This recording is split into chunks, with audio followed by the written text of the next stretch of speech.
If you want to change the world, you have to be in it. To leave your mark, you have to be a part of it. To grow, you have to push. Open yourself to new experiences. Expand boundaries. An entire community of services and support there for you as you challenge yourself. New knowledge, new skills. New challenges, new victories. Build the relationships that will help you rise and the friendships that will keep you grounded. Changing the world starts with you. At Algonquin College, the future you want is yours to make. Algonquin College, changing lives.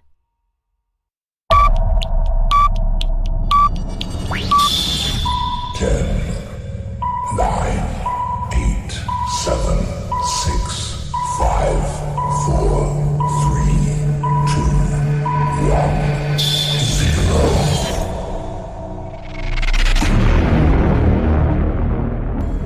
Добро пожаловать. خوش آمدید. Hoş geldiniz. Bienvenido. Benvenuto. Bienvenue. 欢迎你吧 ยินดีต้อนรับค่ะ سواگت. أهلا وسهلا. Mabuhay. Chào mừng. Herzlich willkommen. 欢迎 chào mừng đến với Yokozo. Welcome to Algonquin College.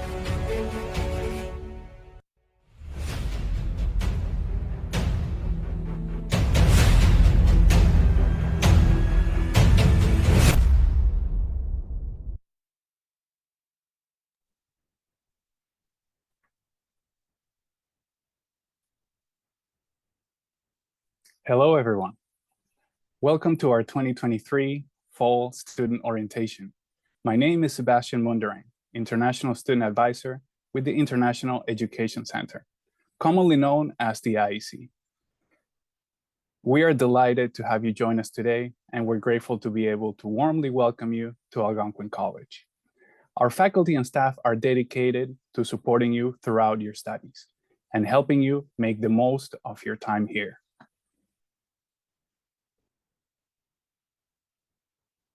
Before going through our agenda for the orientation, I would like to go through some housekeeping items.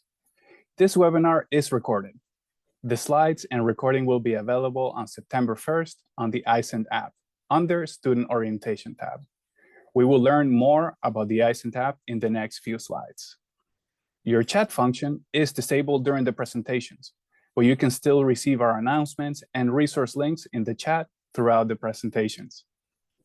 If you have a question, please use the Q&A tab at the bottom of your screen. We will only answer questions related to today's presentations, and other topics will be covered in AC Day 1 or have already been covered in College Essentials.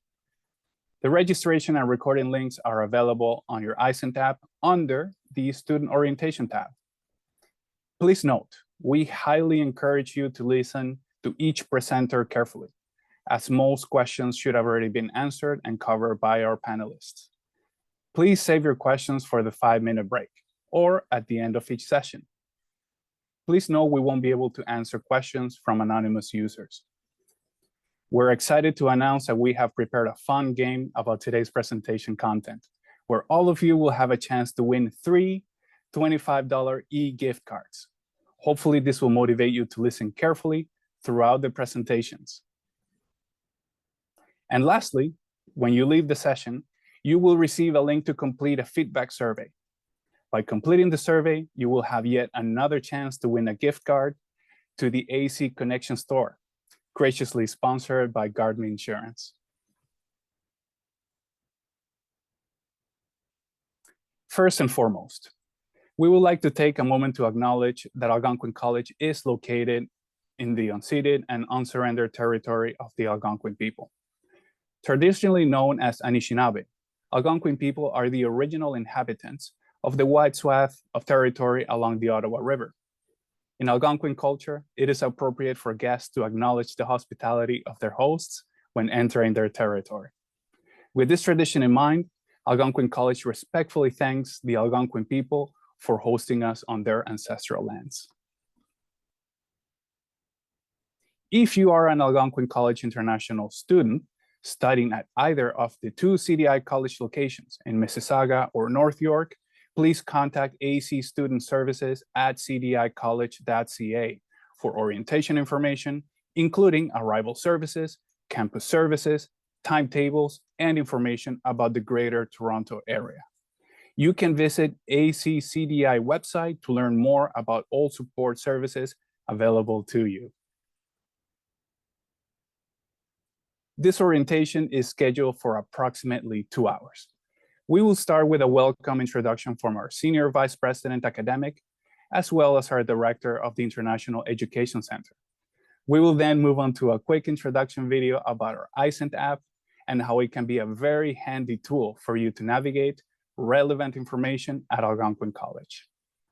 Afterwards, we will present important information sessions about immigration, health insurance, academic integrity, scams and fraud, important reminders, international peer mentor programs, as well as upcoming events. And of course, we have scheduled a 5-minute break. Last, but certainly not least, we will have an exciting game of Kahoot at the end of this orientation, in which you will have the opportunity to win a prize by testing your information retention skills. Now, I'm pleased to welcome our Senior Vice President Academic, Dr. Chris Jensen. We're very grateful that Dr. Jensen is able to join us today to introduce himself and to welcome all of you to the college. On to you, Doctor. Well, good morning, everyone. I am so happy and thrilled and excited to be here just to say hello and to greet all of you. I have been trying very hard to keep up with the chat as each of you have introduced yourself, where you're from, what program you're studying in. It's just so exciting to have all of you here. I hope that you're feeling like you've made a good choice. Certainly by the end of the session, I will expect you will believe you've made a good choice. We have an amazing collection of programs, and I think I've seen every one of them listed for each of you as you've been introducing yourselves. We have an amazing group of faculty here at the college that will be helping you to learn in each of these programs. And they are at Algonquin College because their life's ambition, what makes them happy, is helping you learn and be successful. And so while you're probably all a little bit nervous, perhaps wondering what you've gotten yourself into, really not certain how you're going to be successful, I want to start by reassuring you that not only is the International Education Center team that's going to be presenting this session this morning to you going to be trying to help. Your faculty are going to be helped. The student services group is going to be trying to help. We're all here to help you succeed. That said, it's not necessarily going to be easy. Each of you has chosen a program to study. And if it were going to be easy, you probably wouldn't need us here at Algonquin College. That said, rest assured that the faculty are going to be doing their best to help you through. That doesn't mean they're going to make it easy for you. You have a role to play in this. Your role is to work with your faculty, work hard, do the assignment, keep up, and importantly, ask questions when you don't understand something. Many of you have come from different systems, different educational systems, and different expectations than we'll have here at Algonquin College. One of the things that's really wonderful about our form of education is that we encourage people to ask questions when they don't understand something. Now, that doesn't mean put your hand up and ask, excuse me, is this going to be on the test? That answer should be obvious to everybody that if we're talking about it in a class, it will be on an exam, or at least it's fair game to be on an exam. But if you say, well, I've been working on this, and I've tried this, and I've tried that, and I'm getting stuck at this point here, can you help me with that? The faculty are going to bend over backwards and do everything humanly possible to help you get through that information. So your job, your role in this is to be engaged, keep up, do the work, and ask questions when you need to. If you do that, you are going to have such a wonderful, amazing experience here at the college. I could go on for a while. I am a lifelong academic, and when folks give me a stage, I can occupy all bit of time talking about all manner of things. But really, the message I want to leave you with is welcome. We're thrilled to have you here. You're in good hands. It's okay to be nervous. There's lots of help. And with that, I'll turn it back over to Sebastian. Thank you so much, Doctor, for the warm welcome and the very useful academic advice for our students. We very much appreciate your participation today, Doctor, to greet our new students. Thank you. Coming up next, I would like to turn my microphone to Ernest Mulvey, Director of the International Education Center, to say a few words to welcome our new students, as well as to introduce the IEC team. Over to you, Ernest.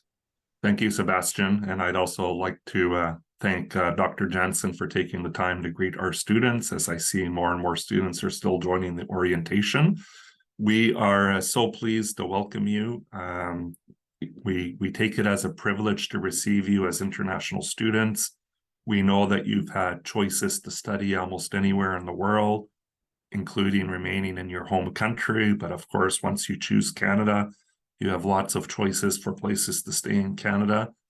And we consider it an honor and privilege to receive you here at Algonquin College at our Perth, Pembroke, and Ottawa campuses.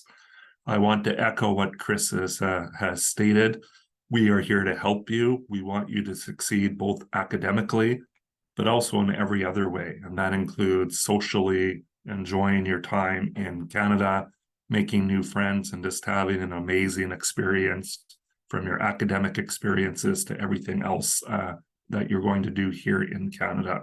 And our hope, of course, is that when you graduate, you feel that Canada has become your second home and you choose to remain and work here post-graduation.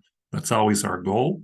And as we go through the presentation, as Sebastian has stated a couple times, listen to all the information you're going to receive. It is a lot of information. It is important information. And always remember that we're here to help, both at the International Education Center, but at the college in general. Don't be afraid to come ask for help. We know there are a lot of challenges as an international student. And the biggest mistake students make is they wait too long before they ask for help. Don't need to wait until you're in a bad situation academically or otherwise. If you feel something is not working well, come and we'll be here to support you. So we can go to the next slide, Sebastian. And a very quick introduction to some of our team. We have a very large and great team, and we're introducing you to the ones that are most directly here to support you. And I'll start with Christine Pichi. She's our associate director, and she's responsible for most of the team members that you're seeing here on this slide. So she helps to lead the team, and she is focused on ensuring students have a great experience here at Algonquin College. She's supported by Niamh O'Shea, who is our manager of international student integration. She leads most of the team below. Carolyn Lepage is my executive assistant, but really she supports your health insurance. And we always joke that you want to try to avoid speaking to her, because that usually means that you've had some major health incident, like you broke your leg while you were skiing downhill or something like that. So remain healthy and try not to speak to Carolyn. Lee Grimes, you're going to see a lot of. She's our intercultural programming support officer, and she plans a lot of interesting events, including fun stuff during the winter. So if you're coming from a warm weather country, one of the challenges I give you is volunteer to join an activity in the winter that brings you outside, so you can begin to understand and experience Canadian winter life. Jenna Doran is our client service receptionist. She's the person you'll see when you come into IEC and you're looking for help.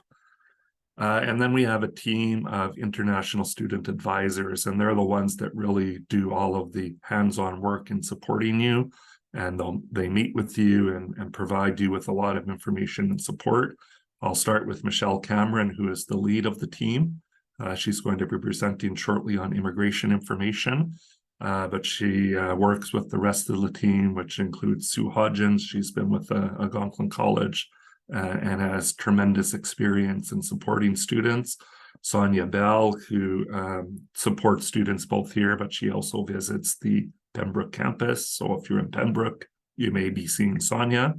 And we have two relatively new staff members, but are also excellent and full of energy and new ideas.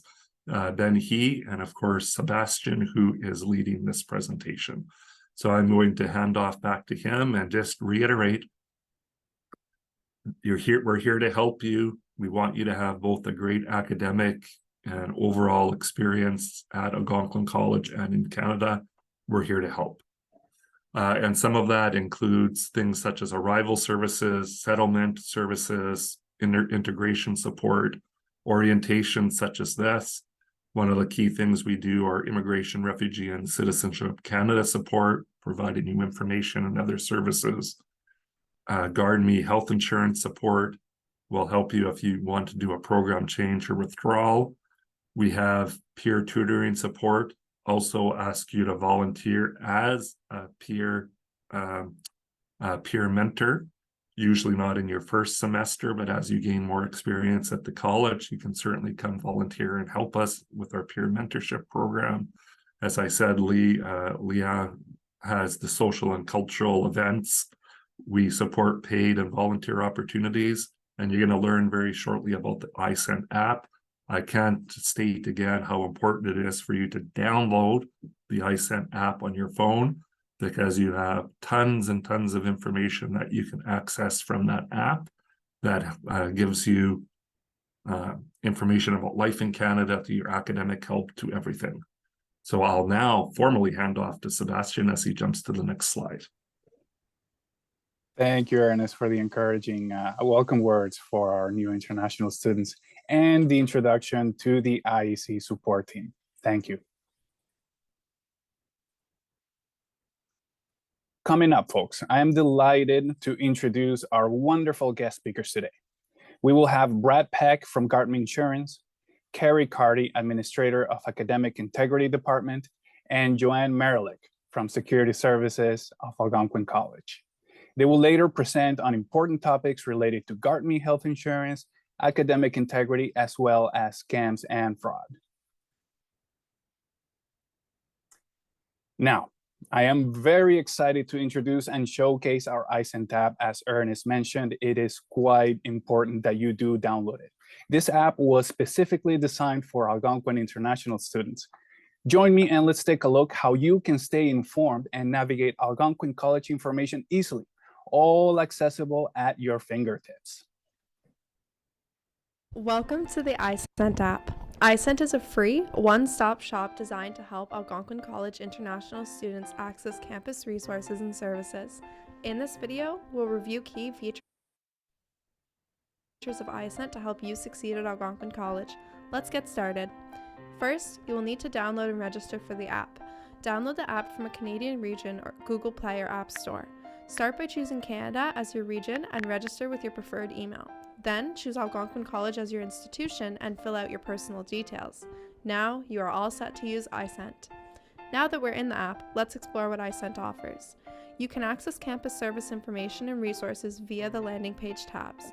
For example, use the IRCC Immigration Info tab to find key information about your study permit, work eligibility, and more.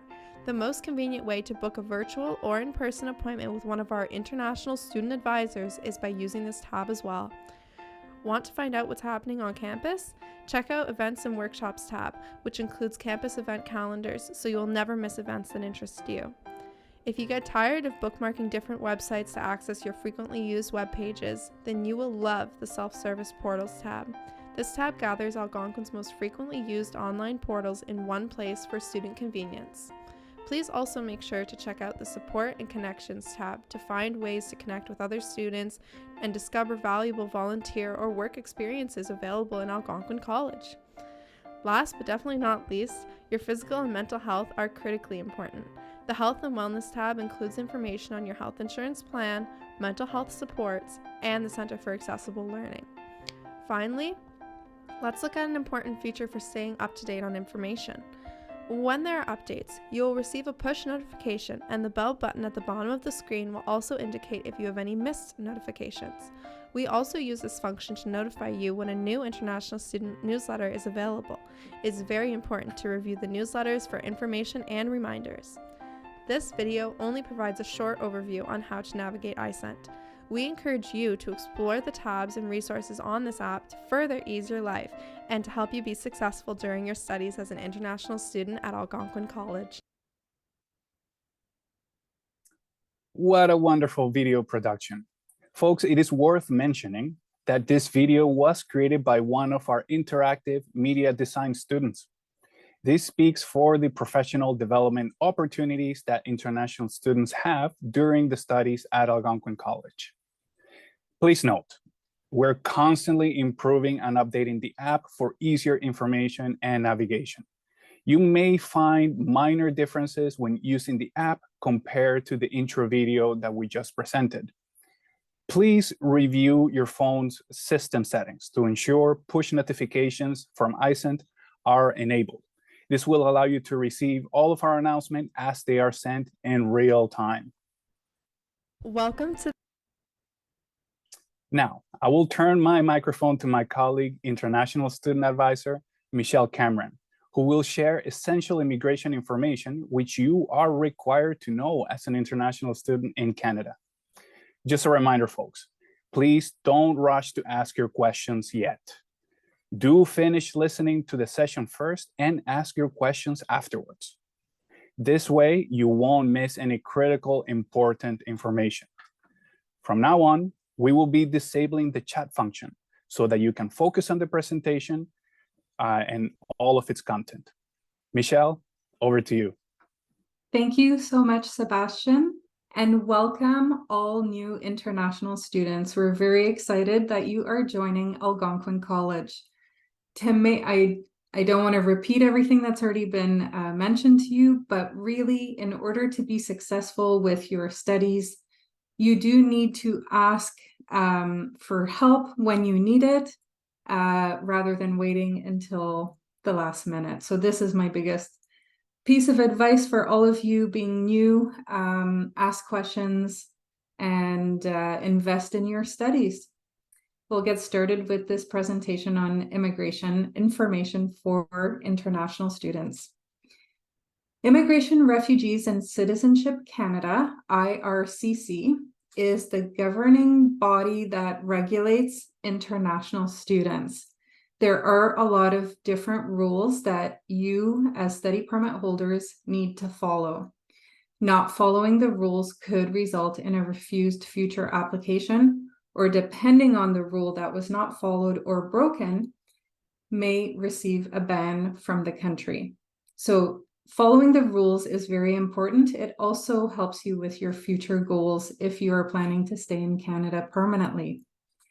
At any time, if you are in Canada, you can call, I shouldn't say at any time, Monday to Friday, I believe from 8 a.m. until 4 p.m. You can call IRCC directly at the number that is on the screen. That is the same number that we would call if we wanted to clarify information. And if you're not yet in Canada and have a question for IRCC, you can use their web form. It can take 5 to 10 days, I think, for a response, depending on the matter of the question that is being asked. Next slide, please. Thank you. So, this is an important piece. You have applied for a study permit. You have applied likely at a visa office and in many cases using a letter of acceptance from Algonquin College.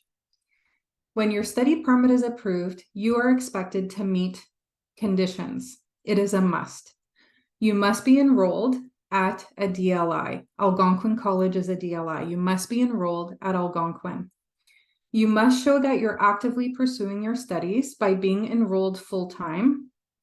They also include part-time. However, we'll talk a little bit more about that. You can only be eligible to work in Canada if you're a full-time student, and you're only eligible for a future post-grad work permit if you're a full-time student. So do maintain full-time status as much as you can. You need to show immigration that you're actively pursuing studies and making progress towards completing your program's courses. So not just being registered, but to actually be doing the work that you're expected to do. Why were you applying for a study permit? Because you were intending to come to Canada to study. So now this is the expectation that the government has, or the relationship that you have with the government, IRCC. They also include not taking authorized leave. So authorized leave is an unscheduled break, and we will talk about this in a further slide. Authorized leave is a leave that you would choose to take or that you need to take for personal reasons, and it is supported by IRCC for up to 150 days. But to maintain your study permit conditions, you should not be exceeding 150 days of leave from studies. You must inform IRCC if you change your post-secondary school or DLI. This is an absolute must. Immigration takes this very seriously if you do not change your school. And very quickly, if it helps, when you applied for the study permit using a letter of acceptance from your DLI, that DLI will be reporting students who applied to that DLI to IRCC on a compliance report.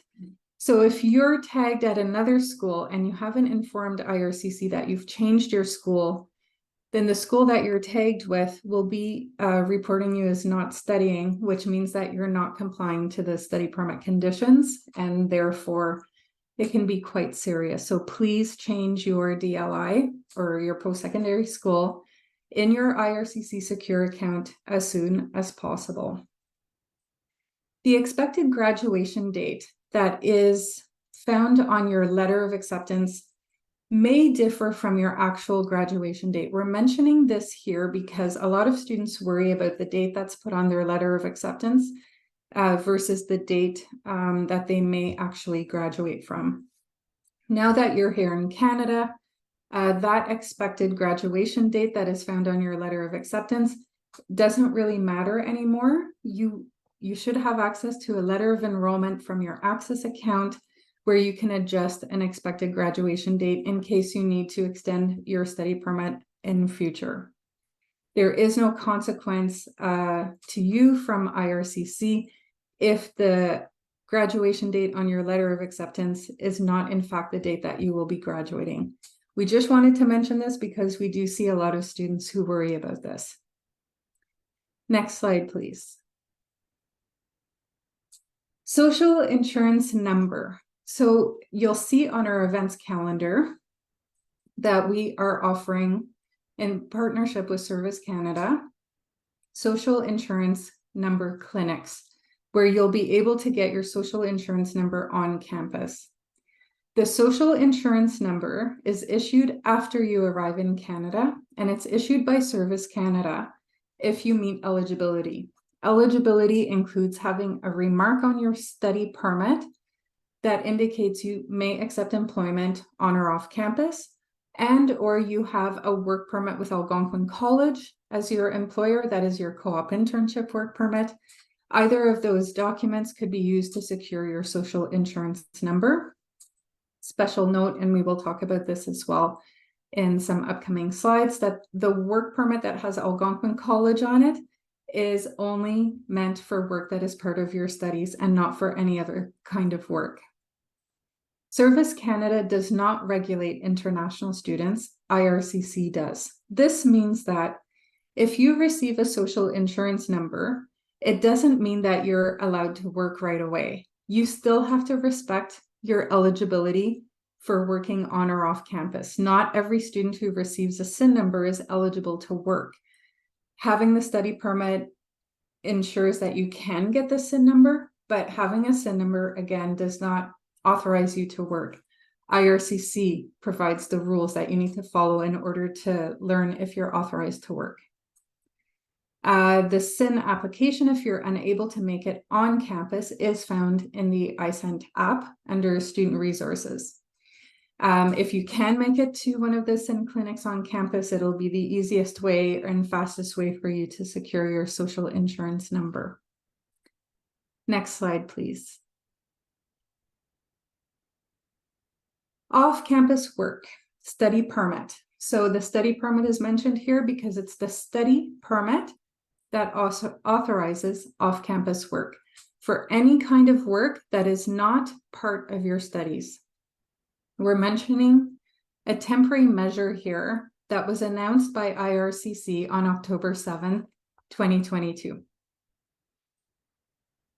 For some international students, you may be eligible to work more than the 20-hour limit that you would normally have to respect while studying full-time. You must be a study permit holder studying at a DLI or have been approved for a study permit but haven't arrived yet in Canada. Now, the rule here, or the key date, is October 7th. You must have submitted your current study permit application on or before October 7th, 2022 in order to be eligible for this temporary measure. The temporary measure ends on December 31st, 2023. However, it may be different for you depending on if you meet eligibility and when your current study permit expires. But the measure itself will expire December 31st, 2023. We do have a work eligibility self-assessment tool that you can use to learn how many hours you are eligible to work and if you meet the temporary measure that we're talking about here. Next slide, please. And more about the temporary measure. You have to continue to meet eligibility. It's a good time to mention as well that your requirement here in Canada is to study. It's not to work. You need to really focus on managing your studies because that is what IRCC expects you to be doing. If you are eligible to work more than the 20 hours, or even if you don't meet the temporary measure and you're limited to the 20 hours per week off campus, you really need to manage your time wisely because you don't want work to affect your studies. Your studies are important. You want to ensure that you're passing your classes and that, again, meeting the conditions of your study permit, so you're making progress towards your studies. This is a must.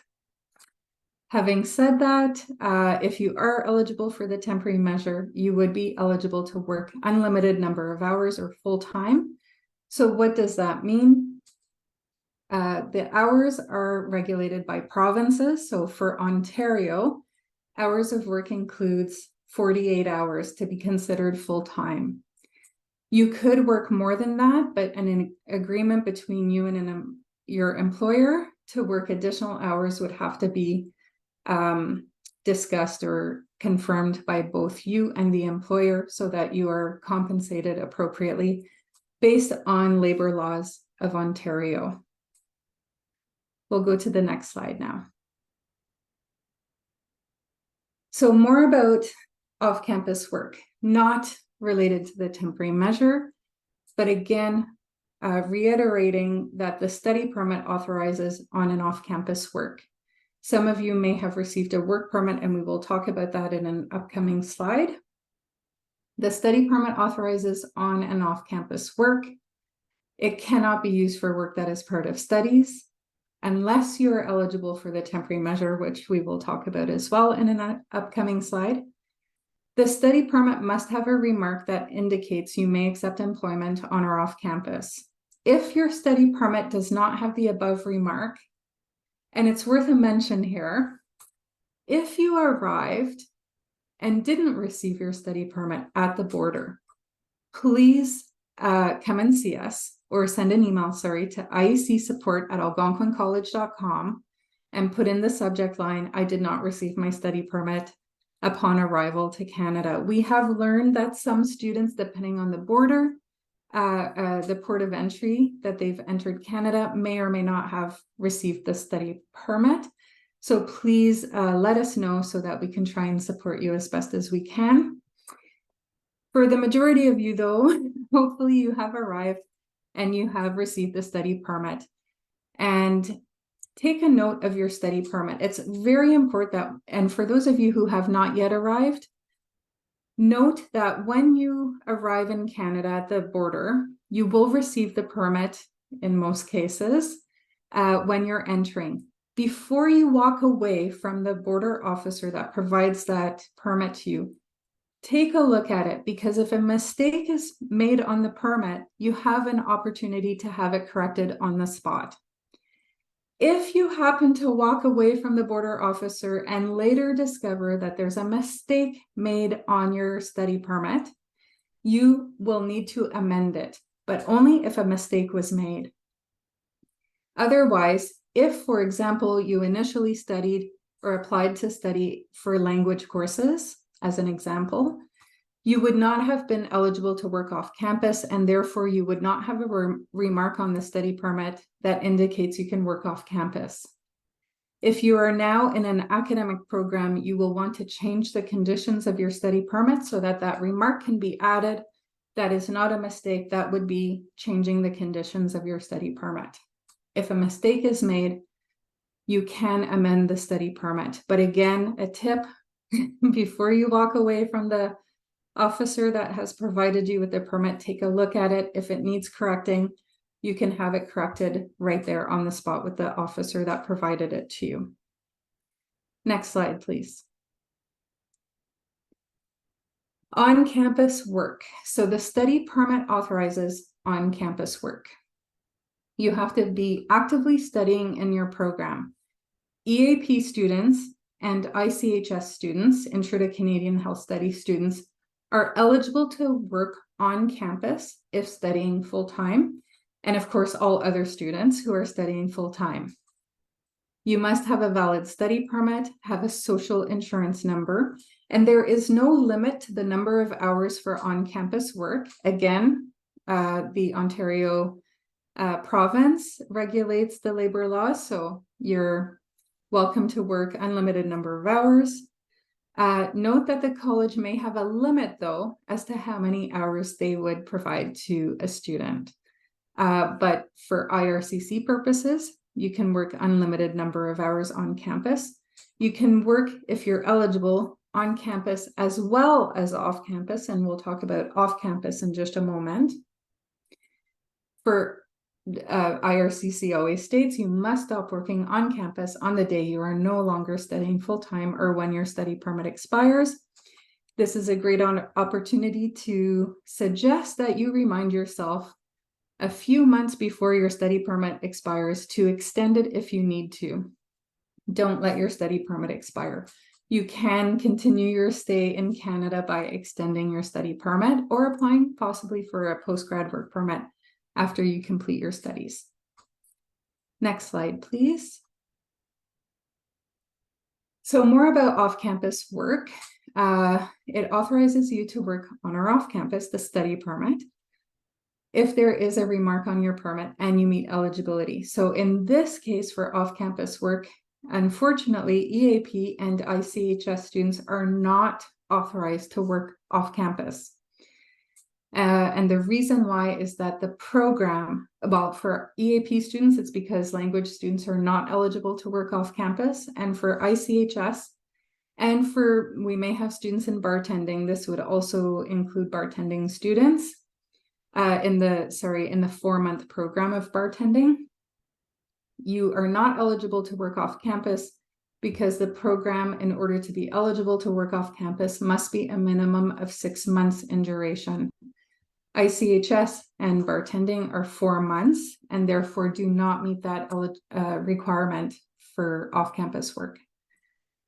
If you are full-time in an academic program that is longer than 6 months in duration and leads to a certificate, diploma, or degree, you can work up to 20 hours per week unless you meet the temporary policy that we talked about earlier. You can work up to 20 hours per week. And just worth a mention here, we have been asked by some students, could I work 21 hours one week and 19 the following week? And for IRCC purposes, If they say the limit is 20 hours, you cannot exceed that 20 hours. Respect the 20 hours per week. It is very important that you do for your own, to ensure that you're abiding by the rules that are in place by IRCC. During a scheduled break, and we'll talk about this in an upcoming slide, a scheduled break is a firm break that all students have at the same time. To learn if your program includes a scheduled break, a break, again, that is firm. It's not a break that you choose to take. You don't negotiate a break with your academic area. It's a firm break that exists whether you like it or not. It's there. That's a firm break considered scheduled. To learn if your program has a scheduled break, ask at your program orientation on Tuesday. This is the best opportunity for you to learn more about your program progression. If you have a scheduled break, you are eligible to work full-time. If you are choosing to take a break, you would not be authorized to work. We'll go to the next slide. Co-op internship work permit. So we held a webinar yesterday about this topic, and it was a hot topic. It's always a hot topic. So the co-op internship work permit is a work permit that authorizes work that is part of your studies. We have a poll question, so I'll ask Sebastian to kindly post the poll question so we can learn a little bit more about your situation. So have you received your co-op internship work permit at the port of entry when you entered Canada? The answers here are yes, no, I'm not sure, or I have not yet arrived in Canada. Please answer the questions so that we can learn more about the students attending today.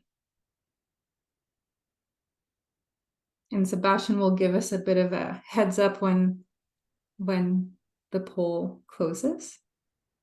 Yes, answers are still pouring in. We're about 65% participation. We'll keep it open for a few more seconds, folks.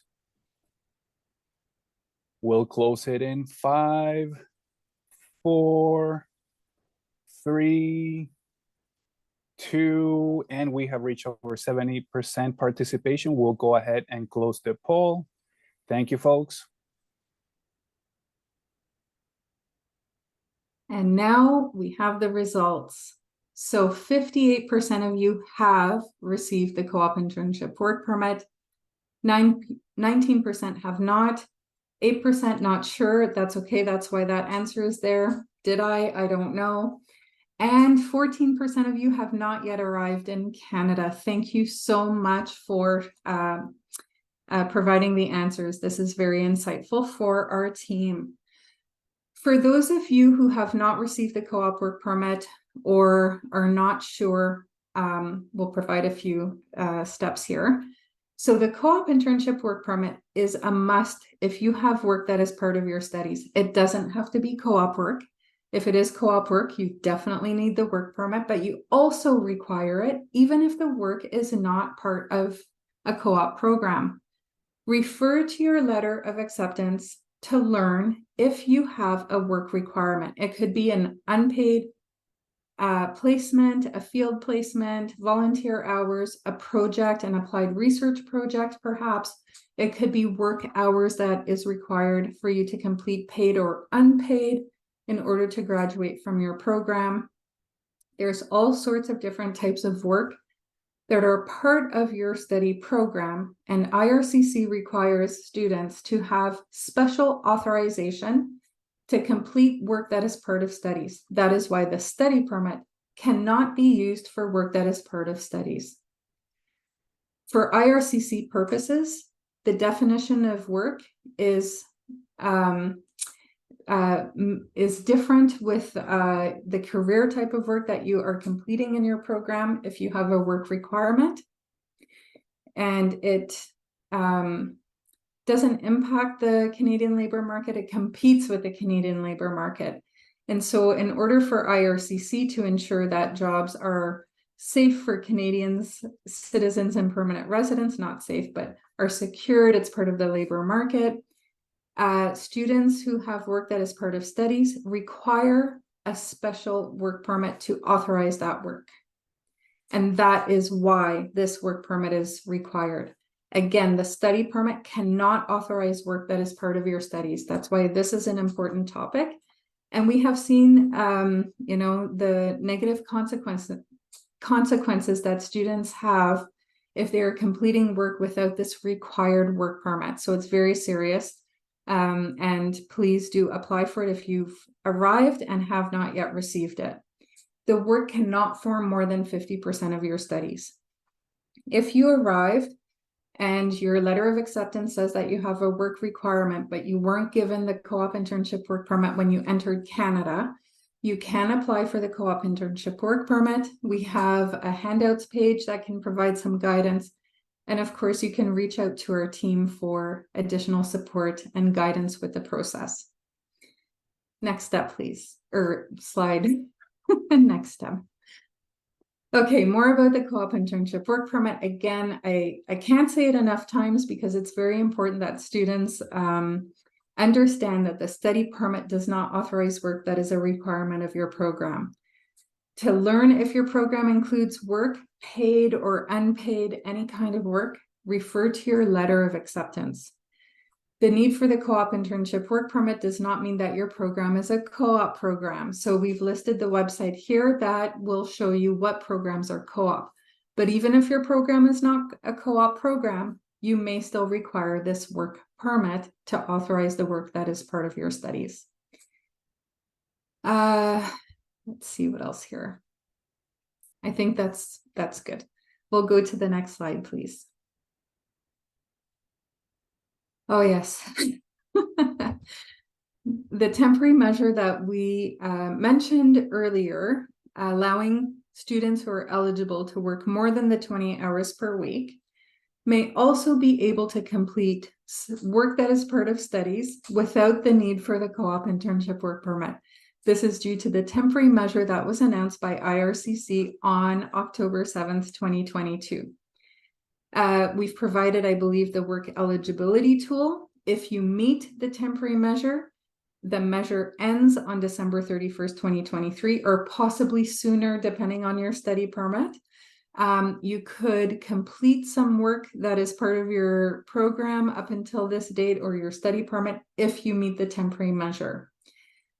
Having said that, we strongly recommend that even if you meet the temporary measure, you do go ahead and apply for the co-op internship work permit. If your letter of acceptance indicates you have a work requirement, the letter of acceptance is used to support the co-op internship work permit. The application for co-op internship work permit is free. It's $0 to submit. And again, our team can assist you with the steps and guidance that you may need with this process. We'll go to the next slide, please. So we did talk about scheduled and unscheduled breaks, or what IRCC refers to as authorized leave. And it is important that you learn sooner rather than later what your program progression looks like. So does your program have a scheduled break? This is an answer that your academic area can provide to you. You have a program orientation coming up on Tuesday of next week. Please attend, ask these questions. It will benefit everyone, including Canadian students, permanent residents, because sometimes the scheduled break or the program progression is not always clearly identified when you start your program. Please ask so that you learn if your program includes a scheduled break. This can help you plan perhaps the rest of your studies. You are eligible to work full-time during a scheduled break as long as you are registered full-time before and after the break. For authorized leave, IRCC supports authorized leave for up to 150 days. In most cases, 99% of cases, you would not be eligible to work during this leave. In very rare cases, you might be eligible for a temporary measure that allows you to apply for an open work permit, but those are very specific temporary measures that some students may be eligible for. In most cases, authorized leave is there to assist students with things that sometimes happen out of control, that are out of your control. It could be a medical situation, perhaps a relative is ill. There could be a number of reasons why you would have to take a leave from your studies. Again, IRCC supports this for up to 150 days, but in most cases, you would not be eligible to work. This is very important because some students may think, I'll take a break so I can work and then I'll be able to manage perhaps my tuition or living expenses a little bit more. But if you are choosing to take a break, you would not be eligible to work. Also, if you do need to take a break, so you're choosing to take a break that is not a scheduled break, you have to have approval from your academic department. This could be in an email communication, which is fine.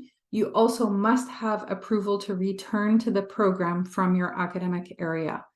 When you apply for a future postgraduate work permit, even though the authorized leave is supported by IRCC for up to 150 days, you must show proof that the leave that you took was approved by your academic area. Again, check your iSent app. We send bi-weekly newsletters to you with a lot of important immigration information every semester. This hot topic is usually part of that newsletter. And the iSent app will also help you connect with other resources about this topic and others as well. Next slide, please. And the final slide, finally. So for those of you who are abiding by the study permit conditions, you're making your studies your priority, you're maintaining full-time student status, you're in a program that is a minimum of 8 months. So off-campus work permit requirements is that the program is 6 months or longer.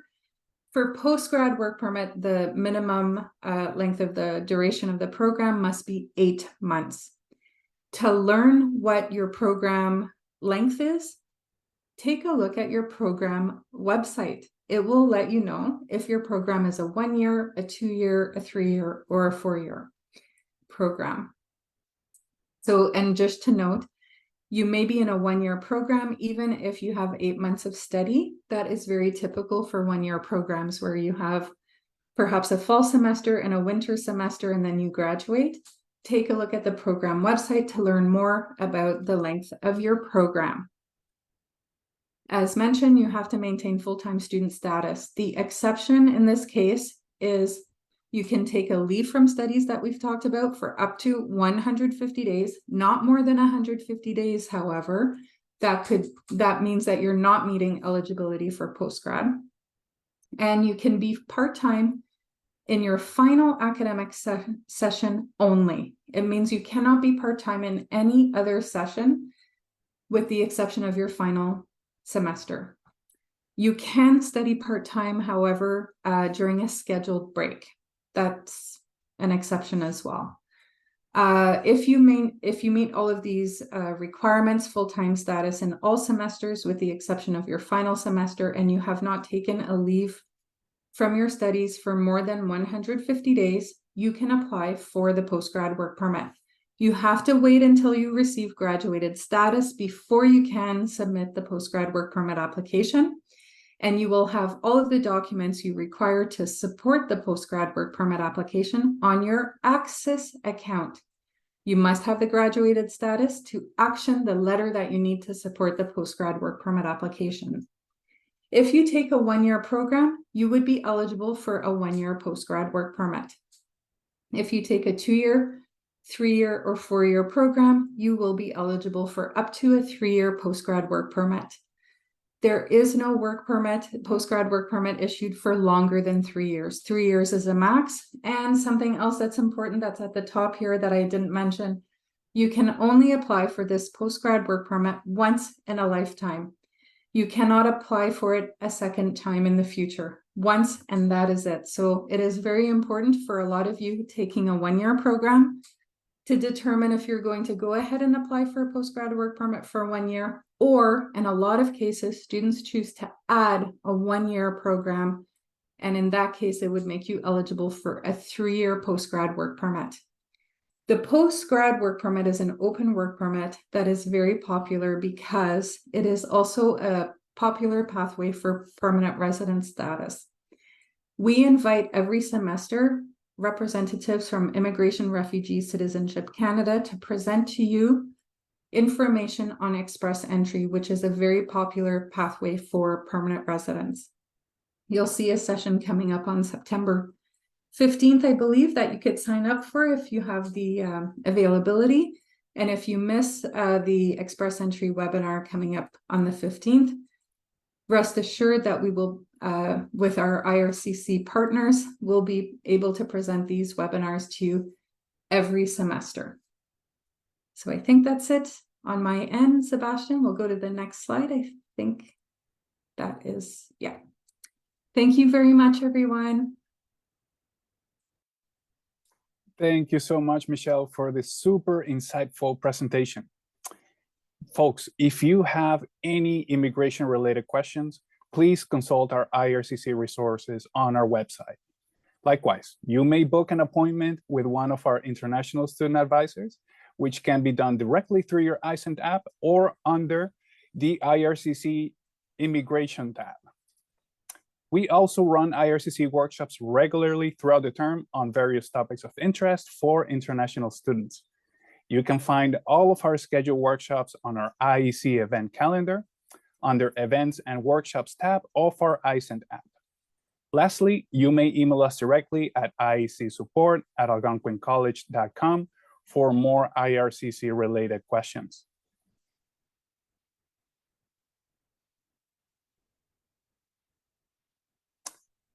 It is now my pleasure to introduce Brad Peck, Manager of GuardMe International Insurance, to share detailed information about your student medical health insurance plan. Over to you, Brad. Thanks, Sebastian. And thank you to all the students for attending this session today. I know it might not be the most exciting material, but insurance is a very important topic. So please do pay attention. Next slide, please. I'm sure you're all thrilled to be coming to Canada, and hopefully while you're here, you have a happy, healthy, safe experience. However, we do know that accidents happen. And if you do have an accident, such as falling and breaking a leg, it would cost at least $500 to take an ambulance to the hospital. An emergency room visit would cost at least $1,000. If you need surgery or to spend a night in the hospital or more intensive care, then those costs escalate very rapidly. And so you can see on the screen here some typical costs that we incur every single day, and these are not inflated costs. So all of this underscores and really reinforces the importance of having a good medical insurance plan. Next slide, please. But not to worry, because we've partnered with Algonquin College and have chosen a very comprehensive plan. I'll say that it doesn't cover absolutely every single medical condition that you can possibly think of. However, it is a very comprehensive plan covering 100% of eligible charges for hospital visits, doctor's visits, medically necessary surgery or diagnostic testing. I'll explain what medically necessary means in a moment. Prescription drugs are covered again at 100% up to a 60-day supply. Now, here in Canada, we feel that mental health is just as important as physical health.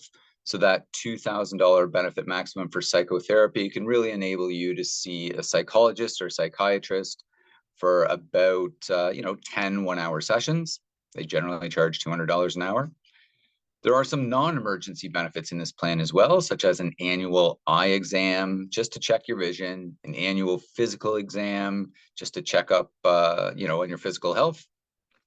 I will mention that the purchase of glasses or contact lenses is not included in this plan, but the annual eye exam is. There are two dental benefits: dental accident if something hits your face and breaks your teeth. And dental, and another emergency dental to alleviate pain from your mouth, generally caused by a cavity. Pregnancies are covered up to $25,000 so long as the pregnancy starts within the term of your policy or no more than 30 days before the start of your policy. There's two really important benefits in here as well that course required immunizations are covered up to $500. So if you're in ECE or nursing and you require, more immunizations than what, an electrical engineering student would need, we'll cover up to 500 for those course required immunizations. Furthermore, if you do purchase this plan for your dependents, they can get immunizations covered as well to cover the Ministry of Education required immunizations to attend school here in Ontario. That we don't cover immigration required immunizations, just for your courses. Moving right along, this covers the maintenance of chronic ongoing conditions up to $10,000. This is a look at your benefits summary, which includes many more benefits than what I have mentioned briefly on the preceding slide. So I'll show you where to access this document, and I do encourage you to read that when you get the chance to log in. Next slide, please. As with any insurance plan, there are exclusions, things that are not covered. So I'll briefly mention some of them. Treatments that aren't medically necessary. So I explained we'll cover medically necessary surgery. So I'll give you a quick example from my life to help explain what that could mean for you. So myself, I tore my ACL a few years ago, one of the ligaments in my knee, and I was in a lot of pain. So I went to the hospital, and the doctor, told me that I could go home and recover in a few weeks, or I could choose to have a surgery many months in the future. Those types of surgeries are not scheduled, within a day or a week or even 3 or 4 months. So if you get a treatment plan from a doctor that says you can choose to do this many months in the future, if it's an elective surgery, call us, see if it's going to be covered, but I'll just caution you, most likely it will not be included in the plan. If it's elective, if it's optional, not medically required, it's probably not going to be covered. So you want to find out if it's going to be, so please call us. An ACL reconstruction surgery is about $15,000 on the low end. Moving right along, non-prescription medication is not covered. Contraceptives are not covered. Sorry, can I have the previous slide there, Sebastian? Thanks. Over-the-counter drugs. So if you can walk into a pharmacy and buy it without a prescription, it's not going to be covered. This plan covers you anywhere in the world except for in your home country. Participation in professional sports, racing, off-roading, any illegal activities. Now I can start my video. Thank you. There we go. And yeah, any of those illegal activities aren't covered. And a big one that I will mention is claims resulting from drug or alcohol use are also not covered. So if you fall down and break your leg because you had too many beers, we're not going to cover that ambulance ride, and we're not going to cover the hospital visit as well. So important that you're aware of that. Next slide, please. So I know this is a lot of information, and we don't expect you to remember all of it. So we've created a really good website, a hub of information for you. So please take a moment to add to your favorites, to bookmark www.gard.me/Algonquin. Many of you may have already purchased the early arrival insurance through here. However, if you're coming to Canada with dependents, a husband, a wife, a partner, children, you can add this same insurance plan for them by purchasing it through the website. I know you're going to ask the question, so I'll predict that it is around $60 per month. And then some of the other links on here are Mobile Doctor, Submit a Claim, and Find a Canadian Clinic that I'll talk about in a minute. So just remember that these links are on this webpage, and if you need to find a clinic that bills us directly, please check that out. And yes, thanks, Sonia. Please add that to your bookmarks. Next slide, please. So now we know why it's important to have medical insurance. And you can find on the iSent app an integration with our insurance companies. So you can just click that link, authenticate the transfer of information, and then you'll be able to access your medical information, your medical insurance information through the iSent app. Next slide, please. So now we know why it's important to have medical insurance, but how do you access medical care in Canada? On the next slide, we'll start a poll, but briefly on this slide, I'll just introduce you to an amazing service that you all have access to that is free for you to use.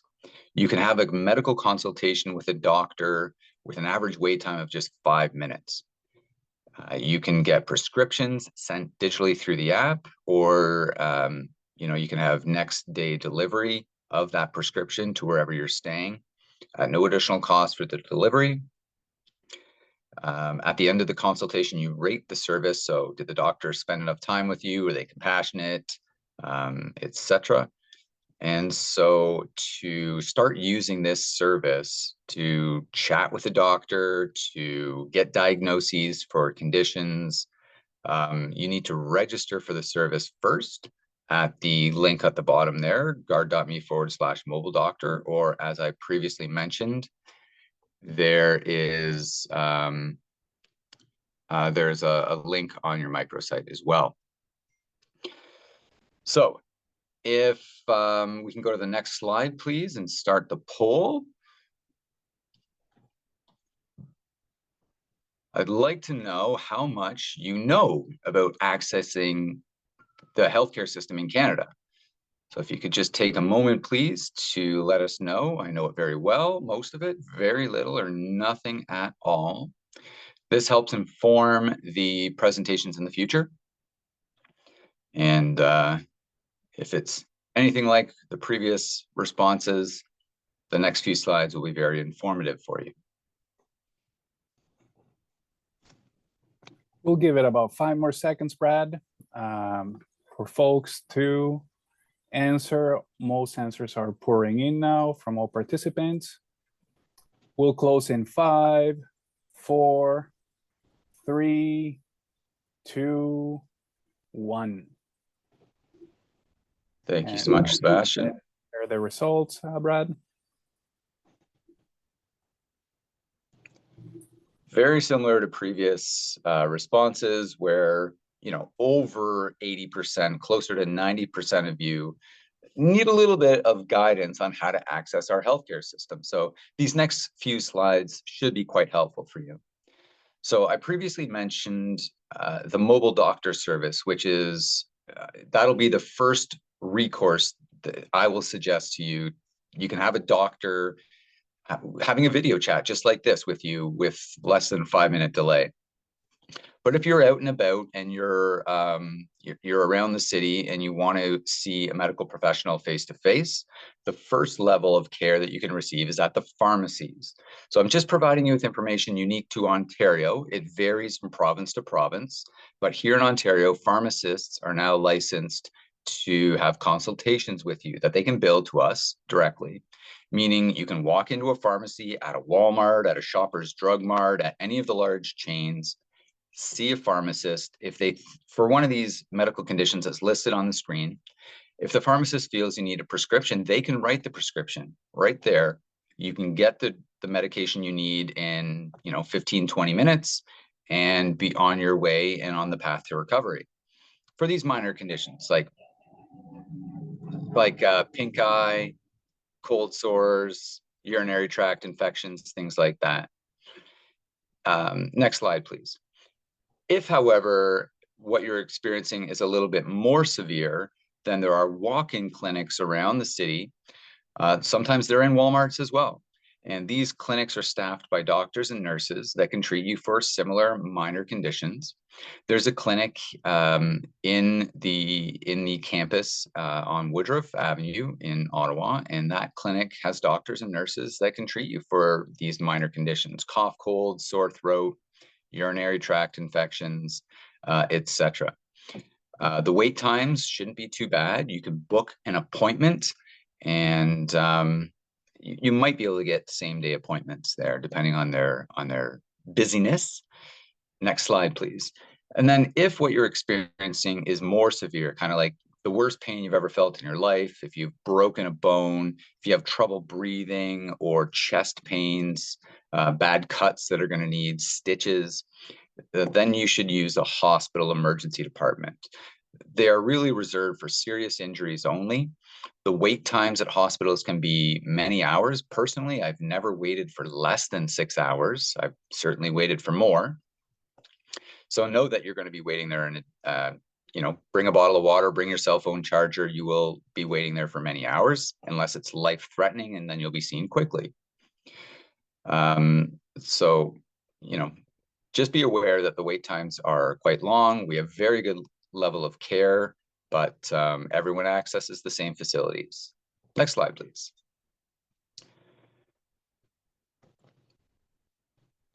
Great. So within the next few days, I was told that on Friday, you should receive an email from do-not-reply@gard.me to your personal email that you applied to Algonquin College with.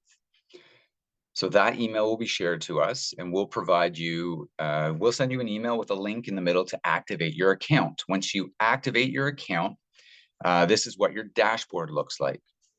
You can download your healthcare access card, submit claims, everything from your My Account. And you can access the My Account from the gard.me/Algonquin site that I previously showed. Next slide, please.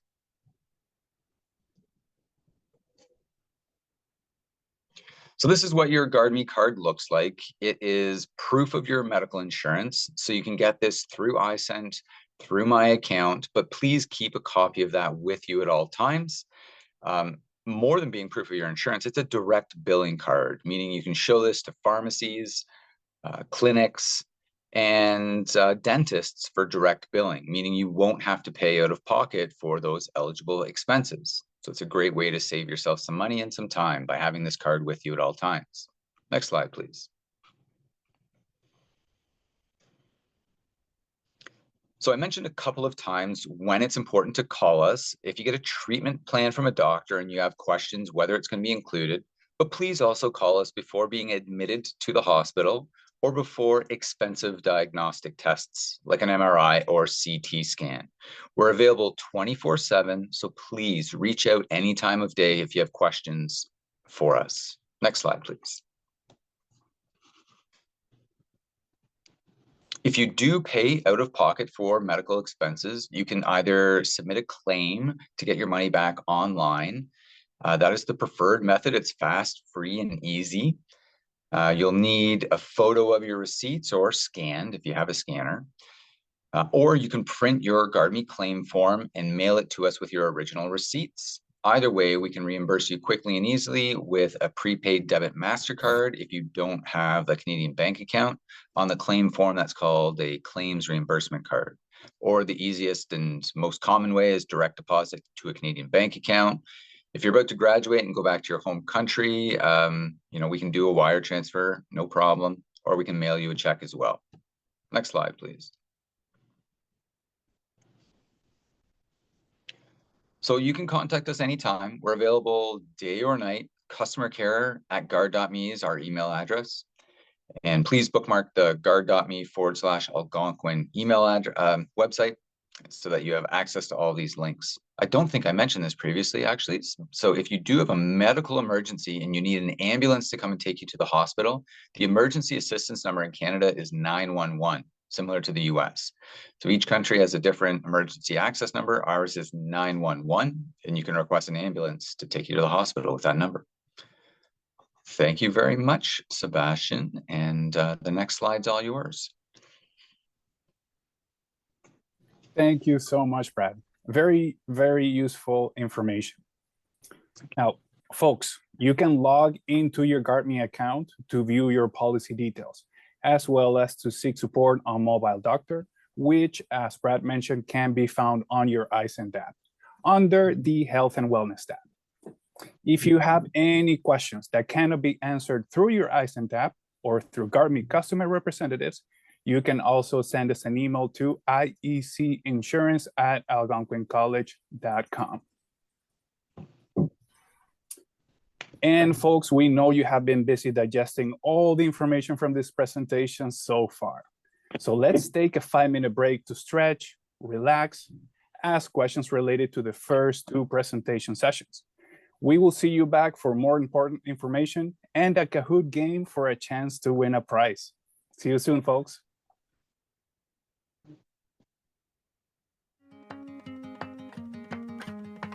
I'm Wen Yang. I'm an international student from China. I've been in Canada since 2013. 2013, yeah, I think so. And I'm an Algonquin College student now, doing multi-power technician, and it's my last semester. When I was little, I was super into music, but it was super expensive to have a professional teacher teaching one-on-one. When I grew up, I got super into cars because my dad is engineering. My first car is a Volkswagen GTI. It's a 2015. It's my dream car when I was little. I just want to know more about car, how it works, how to work it better. So I was at a car dealership, and one of my friends said he studied here, multi-power technician, and it was an awesome program if you want to work on cars. Like there are a lot of hands-on activities, like hand-on tools, labs with a professional instructor. And I said, oh, I'd love to try that. Because we are a small program, unlike the university, we have like 30 people in our program, so we could have a lot of opportunities to talk to the professor face-to-face, one-on-one, and they've been helpful a lot. I'm happy to be a part of the car community in Algonquin College, and I just can't wait for graduate to actually go further to see what's going on from it.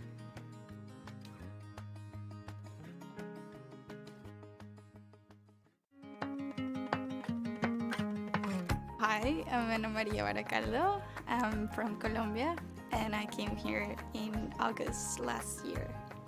I think I'm a very calm, patient person. I like just to go on walks in the morning. I enjoy my time alone. I am also very athletic. I played soccer for like 9 years, so I'm really passionate about soccer. My biggest plan when I was in high school was to study abroad.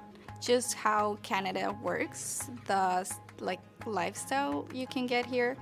That was like the main goal for me, to have like a steady, calm, really beautiful place to live. I thought about studying architecture, and Algonquin College had like a really good architectural program.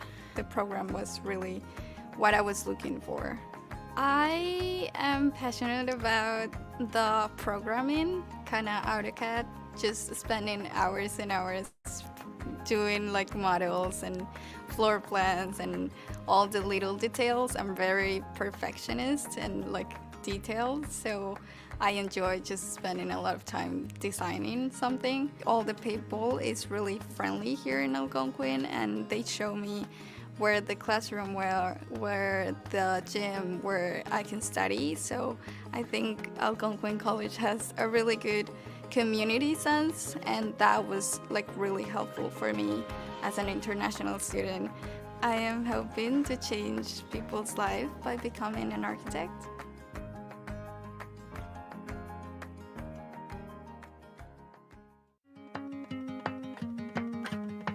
Hi, my name is Haneta. I took the program Human Services Foundations at Algonquin College. I picked the Human Services because I found during my course of my previous profession that I did have a passion for helping people. I would feel very unfulfilled in my life if I don't help people.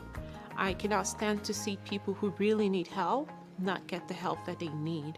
I didn't want to be in a big city. I don't like the big city life, and I also don't like the really small town life as well. So I did a research, and I found that Algonquin College was the only college in Ottawa offering the Human Services Foundations course, which would really help me understand what it takes to be in the human services, so I went for it. Algonquin is a really big school, but we're a very small community, and anybody can help you. Literally just walk up to the first person you see and you will get any help you're looking for in the whole school. So in as much as you might have a little bit of anxiety because you're fresh to the country or fresh to the school, it's really nothing. All you have to do is just walk up to the next person you see and say, please, I need help with whatever, and you will get any help, any and every help that the school can offer you. I am excited for what's to come next. I am excited to be in the human services profession. I am excited that I graduated from Algonquin. I am excited that I got to meet every single professor and everybody who could help me. I am excited that I made the right decision to move to Canada.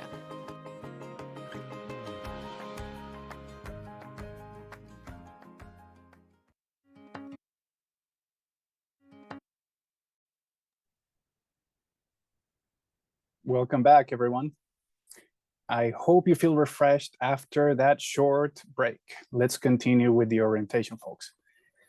As a student in Canada, in order to achieve academic success, it is critical to adhere to academic integrity and be aware of expectations in Canadian classrooms.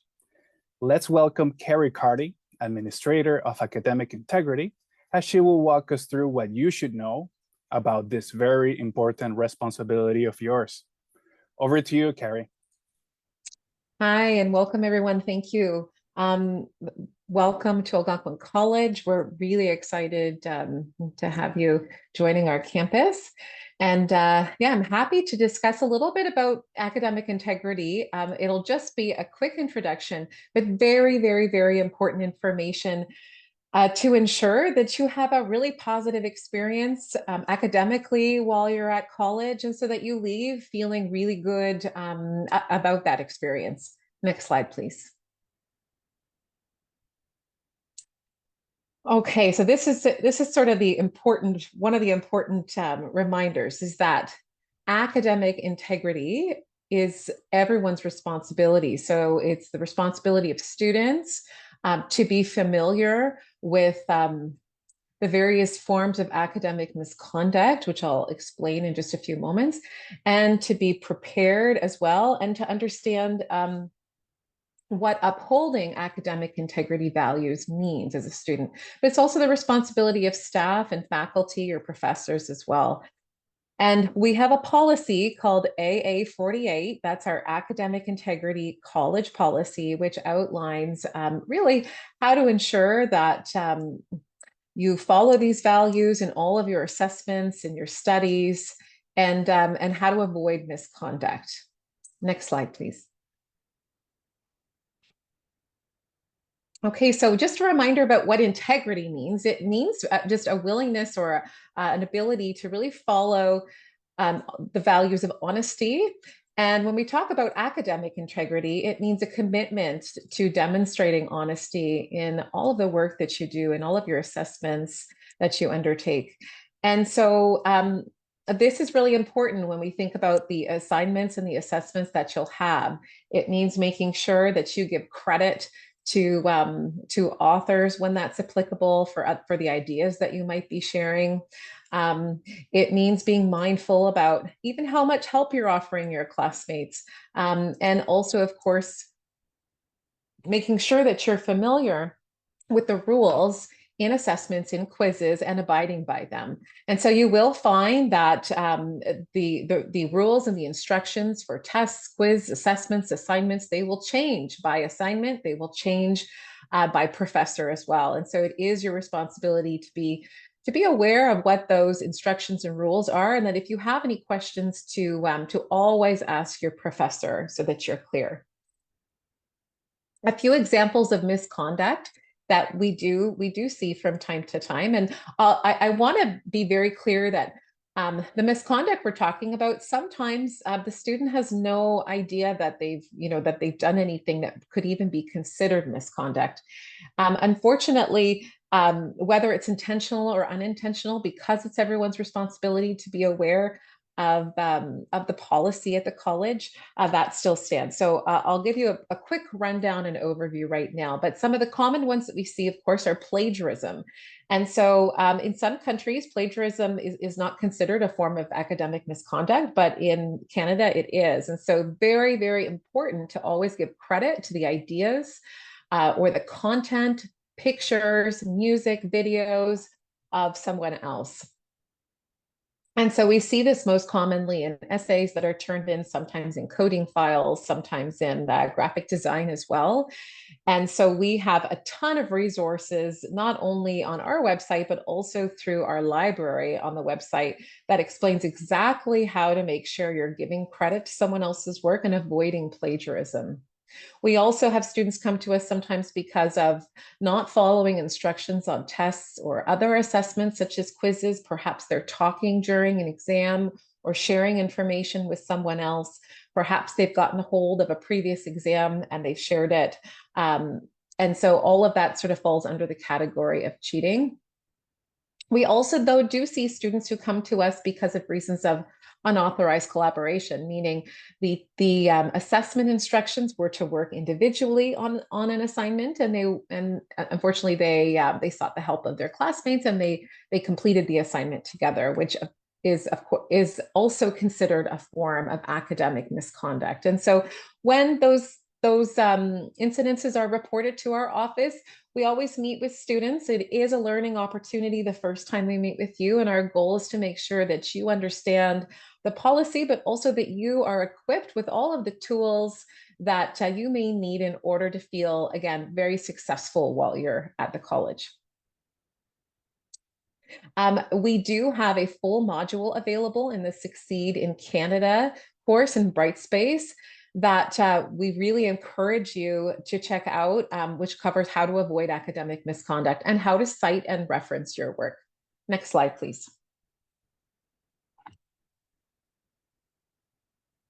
Okay, and we're going to close off, I'm going to close off this presentation with a video that, again, defines and describes what academic integrity is and how to avoid academic dishonesty. If you could start the video, that would be great. Thank you. Succeed in Canada. Module 4. Meeting Academic Standards. Academic Integrity. What is academic misconduct, and how can you avoid it? Academic work is evaluated on the assumption that the work completed and submitted by a student is their own, created without help. Any action that goes against this principle is considered cheating, or academic dishonesty or misconduct. The following actions would all be considered as academic misconduct: taking a test or exam for another student, or having another student take a test or exam for you. Giving or receiving answers to a test or exam from another student. Unauthorized material such as notes are also included. Using or sharing unauthorized material or unapproved electronic devices for either classwork, homework, tests, or exams. Submitting work as your own when it was created wholly or in part by another individual. There are many variations on all of these examples, which we will explore further in the module. The key to avoiding academic misconduct is for each student to do their own work. Plagiarism. Plagiarism is a very specific act of academic dishonesty. It is expressly prohibited not only at Algonquin College, but also in Canadian workplaces. Plagiarism is a serious offense. Plagiarism is presenting someone else's work as your own, without crediting the original creator. There are many variations of this, which we will explore in the module content. Some countries encourage plagiarism, but in Canada, we see it as refusing to acknowledge and credit the time and effort an individual put into their original work. Plagiarism includes acts done intentionally or unintentionally, so err on the side of caution. If a student is caught plagiarizing, they are notified of the offense by their professor. A report is submitted, and a system of progressive penalties may then be applied. We will further discuss these penalties throughout the module. How to avoid plagiarism.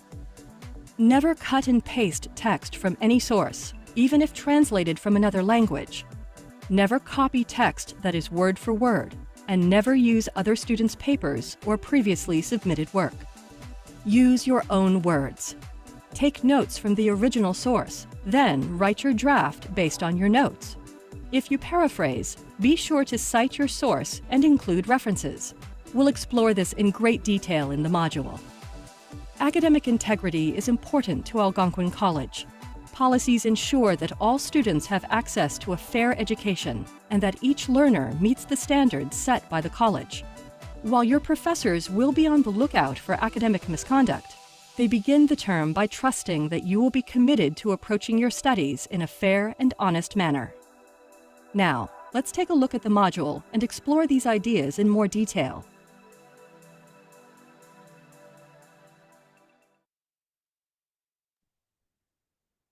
Next slide, please. Okay, so that's the end. This is, again, a very short introduction to academic integrity and how to avoid misconduct as well. I will say that we have a ton of resources on our website, but also the library has done a great job of also compiling information about how to do a citation, how to do a research project from the very beginning to the very end, how to complete references, how to paraphrase, literally covers every topic related to academic integrity. And in addition to that, I encourage you to complete that module that we mentioned as well in the AC Cafe. And always feel free to stop by our office. We love meeting with students. Again, we are here to help. And we're located in the A building on the second floor. I wish you all the very best of success in your academic studies. And I do look forward to speaking with you should you ever require any assistance. Thanks again. Thank you so much for your presentation, Carrie. Quite useful information for all students present here today. Folks, as Carrie mentioned, if you have any further questions about academic integrity, please feel free to reach out anytime to the Academic Integrity Office to learn more. And last, but certainly not least, it is my pleasure to introduce our sexual assault and sexual violence investigator, Joanne Merlick from Security Services, who will share some important safety practices for students. Welcome, Joanne. Thank you very much, everyone. I just want to go through a few things with you. I know you've been sitting here for a while. So let's dive into this. Next slide, please. There are a variety of frauds and scams presently being used in Canada, or at least here in Ottawa. In today's presentation, I'll provide you with a brief rundown of some typical scams and how to recognize a fraud or a scam and how to protect yourself. We will then have a quick view of Algonquin College's sexual assault and sexual violence policy. And then we'll briefly discuss the definition of consent, what is and what is not consent. And then we'll discuss a scam commonly known as sextortion. Finally, we will have a quick word on discrimination and how we deal with this issue at Algonquin College. Next slide, please. Security Services is available to all students 24 hours a day, 7 days a week, 365 days a year. So we can be contacted via email, telephone at extension 5010, in person while on campus, or via the mobile safety app. You can find a link via the iSent app or various app stores. I strongly encourage you to take a moment to download this app to familiarize yourself with the safety services offered you at Algonquin College. Next slide, please. So what is a fraud or a scam? A fraud or scam is an act committed by a person or a group of persons who are basically trying to trick you out of money, your personal information, or your property. These scams come in various forms, like offering you a prize or telling you that your account's been hacked and that they'll require your personal information to fix the problem, and things of this nature. You may also at times receive automated phone calls that may occur or may appear from an official government organization such as Revenue Canada or Immigration Canada, advising you that there's a warrant that's been issued for your arrest.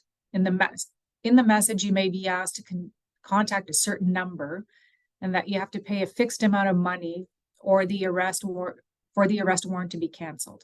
So if you received a call like that, you just hang up. I guarantee you that no official organization in Canada would threaten to have you arrested in exchange for money. Next slide, please. What is an email scam, or what is commonly known as phishing? Let's have a look at this video and to help you better understand the concept of phishing.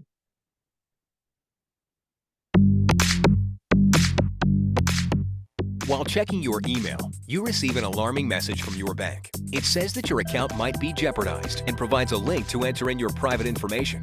Even though the logos and contact information appear to be correct, this email wasn't from your bank, but instead it was sent by cybercriminals looking to phish you.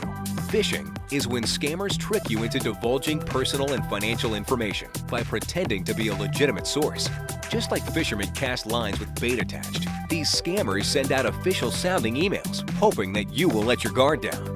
They often build entire pages and logins dedicated to looking like authentic banks or businesses, designed to get you to gain your trust and lower your guard. Even more alarming, phishers can even pose as your friends and family to trick you. In some cases, a phishing email can install malware on your computer without you even entering your username and password. Regardless of how they obtain it, once cybercriminals have your login information, they can change your passwords, steal your money, and even your identity. There are many ways to identify a possible phishing email. No legitimate bank, government agency, or business would send you an email requesting that you re-enter your private information. Misspellings, poor grammar, and typos are also good indicators of a phishing email. If you receive a phishing email, the best thing to do is just ignore it and mark it as spam. You can also use anti-spam filters as a way to avoid these emails entirely. You should always be on guard when opening up unknown emails. And make sure you have the latest internet security and email protection software on your computer to avoid phishing scams entirely.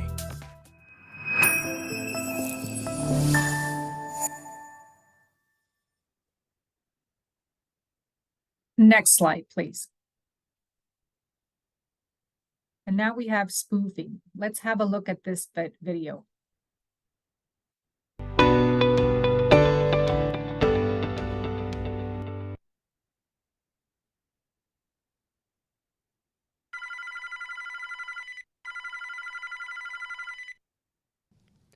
It's known as spoofing, when scammers mask phone numbers in your caller ID display so an incoming call looks like it's from a familiar number. Spoofers often use your area code, so a call may seem like it's from a neighbor, a local company, or even a government agency. They can get you at hello, even if no one's on the line. Sometimes scammers use spoofed robocalls to see if your line is live so they can target you later. Or you may be prompted to push a button on your phone to hear an important message. Don't do it. It may result in fraudulent charges. You may hear a recording or a live operator or some combination following a scam script designed to confuse you. The caller may already know a lot about you and may try to use that to fool you into giving them more. Keep your guard up. If a caller starts asking you for your PIN or a password to a bank account, or if you feel pressured or bullied, hang up. If you want to call back, use a customer service number you can validate on a bill, an account statement, or an official website. Bottom line, if you don't recognize the number, don't answer. And if you do, don't hang on, hang up. Learn more at fcc.gov/spoofing.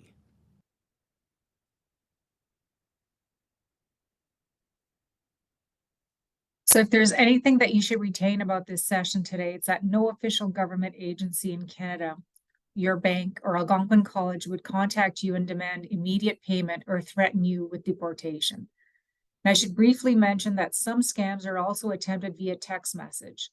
Scammers will want you to respond by clicking on various links or telephone numbers. These individuals will often ask you to change your password. They're simply trying to obtain your personal information. So by clicking on the links or the numbers provided, you may be giving someone else access to your device or any personal information they may find on your computer or phone. Once a scammer has gained access to your device, they may be downloading a virus to your device, rendering it inoperable, and then request you to pay a fee in order for them to remove the virus, which is what we also call ransomware. Next slide, please. We're definitely seeing a rise in tuition scams, especially when it comes to international students. What usually occurs in these cases is that a student or a student's parents give a sum of money to a third party who claims to be able to obtain a discounted tuition rate or perhaps even a better exchange rate so that you or your parents can save money. These scammers will take your money and claim to pay your tuition fee. Short time later, you'll be advised that your tuition fees are not paid. And I guarantee you that you'll not be able to contact the scammer, and they won't respond to your calls or emails. So not only will you be out of money that you gave the individual, but you'll also need to pay for your tuition. So in order to avoid this from happening, never pay your fees through another method other than the official methods authorized and recognized by the college. It's important that you relay this message to your parents if they are the ones making the arrangements to pay your tuition. Next slide, please. How to protect yourself online. There's several ways to protect yourself while you're online. You probably know more about these than I do, but using an antivirus software, multi-factor authentication, don't use the same password, etc. No reputable company will ask for payment into a Bitcoin account or use free email services such as Hotmail, Gmail, or Yahoo to contact you. And never click on a suspicious email. If in doubt, ask for advice. Should you become the victim of a scam, please don't hesitate to contact the security team. We're here for you. And please know that you're not in trouble. And like I said, we're here to help you. Next slide, please. Everyone at Algonquin College should be free from all forms of sexual violence, such complaints are taken seriously at the college. And the college has a policy to deal with all acts of sexual violence on campus. I invite you to review the Student Affairs section SA16 policy to understand what constitutes sexual assault and what is sexual violence or sexual harassment. And you should know that security services will investigate these matters, and any student found responsible for committing such an act on campus will face disciplinary actions, and which could mean an expulsion from the college. Next slide, please. At Algonquin College, there are strict rules when it comes to obtaining consent, and if you're engaged in a sexual activity. So I invite you to watch the following video. Oh, sure, that's a great idea. But I'm not sure if Nicole is into horror films. Let me just ask her. Nicole! Hey, Nicole! You want to watch Werewolf vs. Zombie Vampire 6? Okay. Well, she didn't say no, so count us in. Sexual consent means that both people are actively willing to engage in a particular sexual behavior and express their consent by saying, yes, that's okay with me. But just because someone consents to engage in one kind of behavior does not mean that they have agreed to engage in another. Anyone has the right to change their mind about what they do or do not want to do at any time. This means that even if you are engaging in sexual acts with a person and they change their mind, you must stop and respect that person's wishes. Just because someone doesn't say no, it doesn't mean that they have said yes or given their consent. If a person is under the influence of drugs or alcohol, they are legally not able to give consent. Engaging in sexual behavior with someone who does not or cannot consent is sexual assault or rape. If you have been raped or sexually assaulted, please note that it is never your fault. It is also important to talk to a trusted adult about what has happened. Okay. Well, I guess next time we'll watch Love is in the Air 3. Okay, guys, till next time. And don't forget to come and visit me at amaze.org or go to my YouTube channel to watch more. Bye!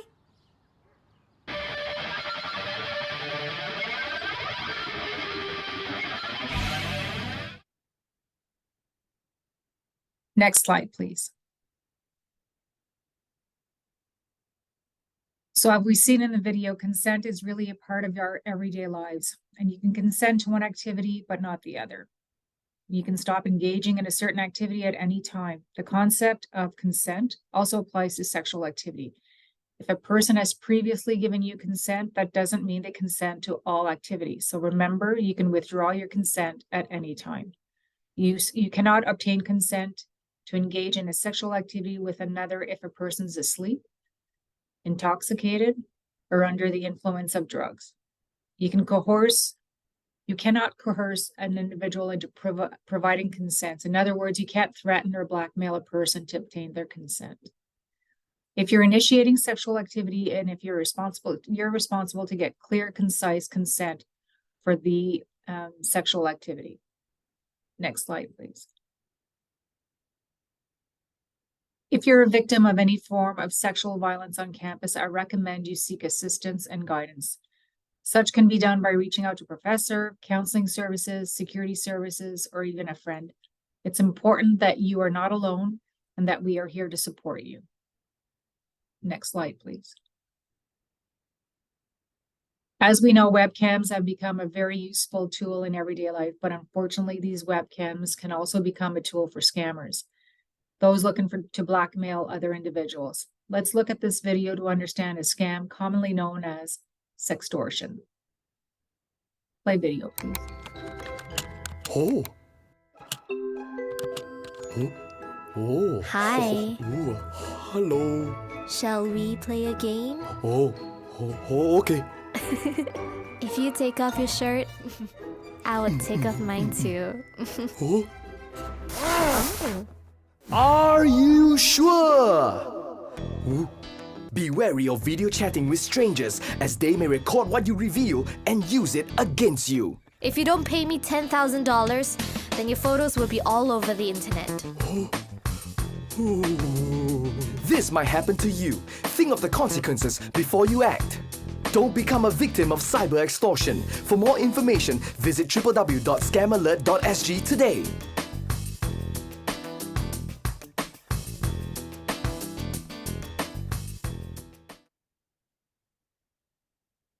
Next slide, please.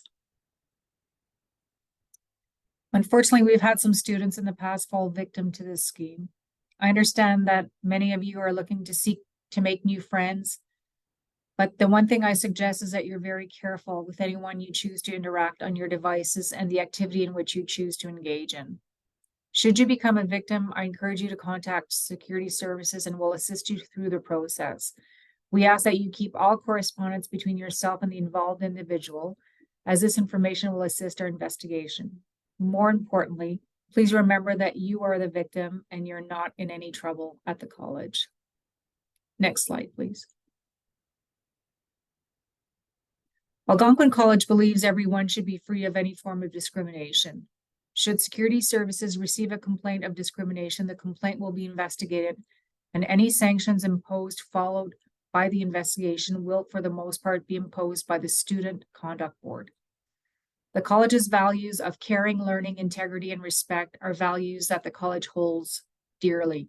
For this reason, the college expects the college community to conduct itself accordingly and be mindful of our values. The college will not tolerate any form of discrimination, and if you feel that you've been discriminated against, we encourage you to report it. Again, we're here to help, and there are support services to help you. Next slide, please.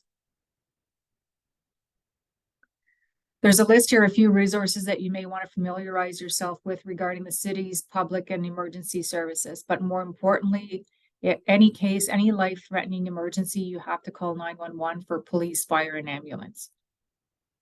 Next slide, please. It's been a brief and quick overview of various safety and security tips. Thanks for having me today. I wish you all a great experience at Algonquin College. Take care. Thank you, Joanne, for the super informative session. These tips and resources are very important for everyone to remember and practice. If you are interested in learning more about how to protect yourself from scams, fraud, the IEC works together with the CRA, short for Canada Revenue Agency, to deliver regular workshops on this topic. Please visit our IEC calendar to register. In addition to the safety presentation, we would like to share some very important water and ice safety tips. Folks, we are delighted that you will get to experience winter in Canada. Keep in mind, though, that most lakes and rivers do freeze during the season. While some are safe to walk and skate on, remember that temperatures in Canada can fluctuate drastically, which means the ice may not be strong enough to hold you. Avoid slushy, thawed, recently refrozen ice, or ice near moving water. Avoid going on the ice at night, as you may not be able to see how strong the ice is. Do not go out onto the ice alone. And in the summer, if you're swimming in open water, be mindful that it is very different from swimming in a pool, as distances can be deceiving and you also may have to mind obstacles such as waves, currents, and undertows. Always check the weather conditions before going out into any open bodies of water. Wear a life jacket when fishing or boating, and make sure you avoid alcohol around water, as your judgment and reflexes may become compromised. As an international student, you may face challenges in transitioning to a new culture, a new learning environment, and being away from home for the first time. It is critical to take care of your mental health so that you can succeed in and out of the classroom. There may be some stigma for many international students to reach out for support, but please note, seeking mental health resources and support does not impact your immigration status or any applications, nor have they any academic implications whatsoever. Whether you access counseling services or not, whatever is discussed in this environment is confidential.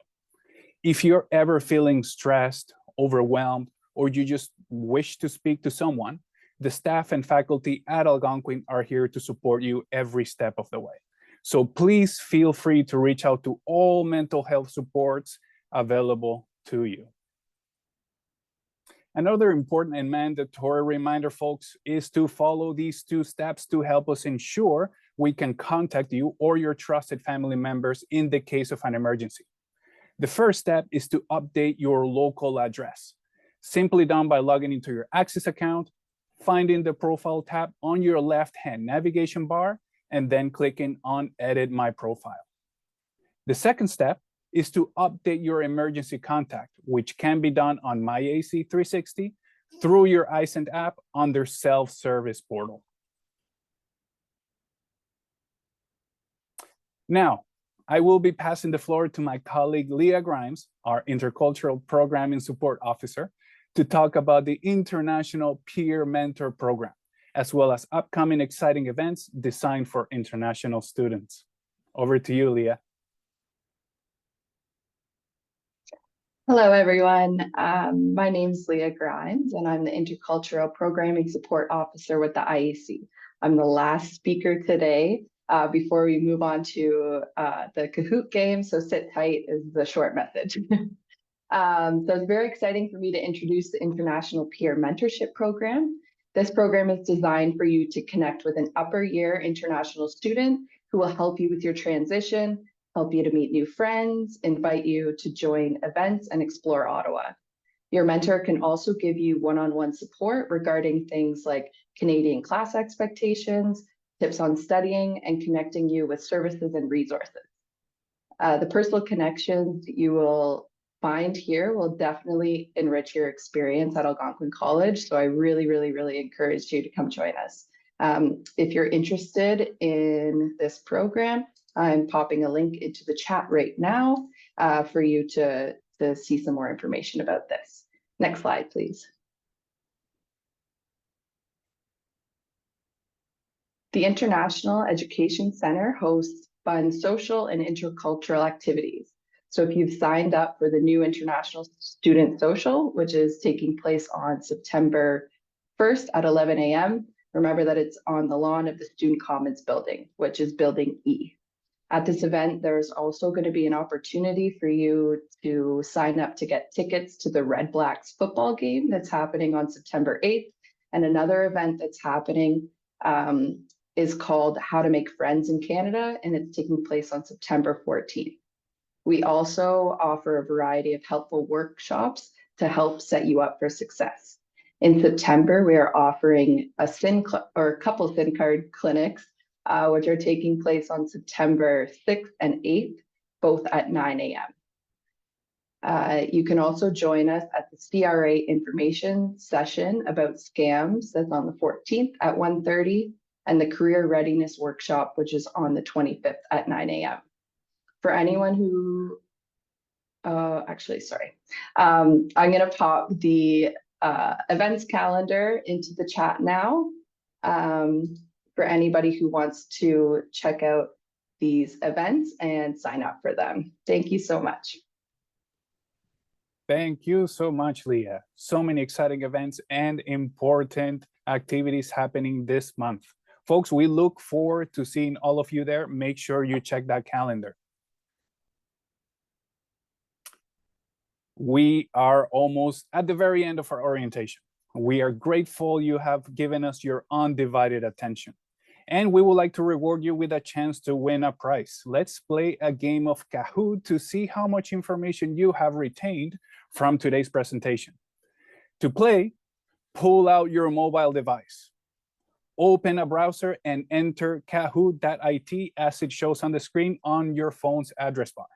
Then enter the game pin, which will be on screen shortly, not yet, in order to join. If at the end of the game, you are one of the top 3 players, please take a screenshot of your nickname page and the winning ranking page. You will need to send this to us. Email it to our email account, the IEC support@algonquincollege.com, to claim your e-gift card prize. Folks, keep in mind, the trick to winning in this game is a combination of both knowledge and speed. So make sure you answer quick if you know the answer. With that, stand by for the transition to the Kahoot game.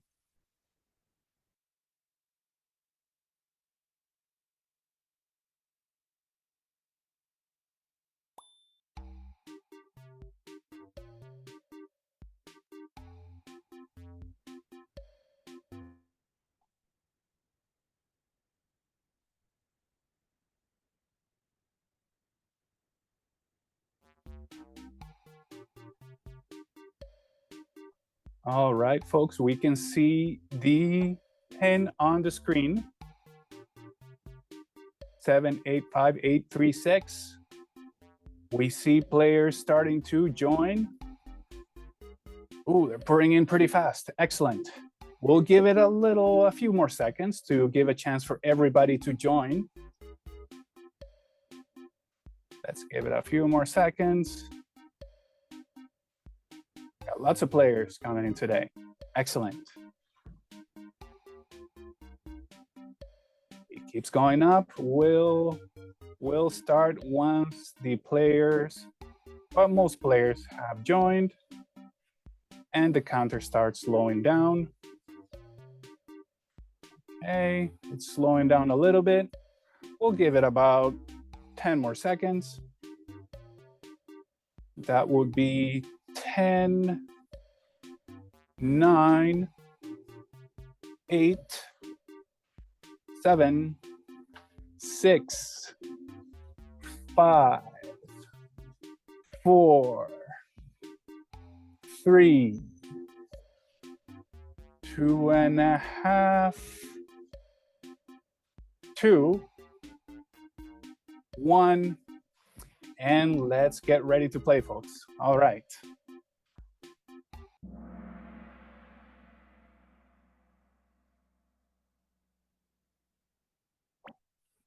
Get ready for the first question.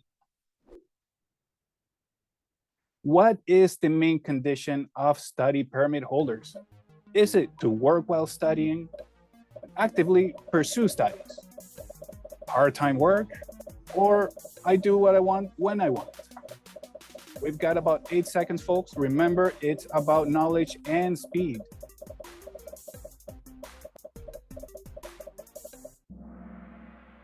And actively pursuing your study is the main condition of study permit holders.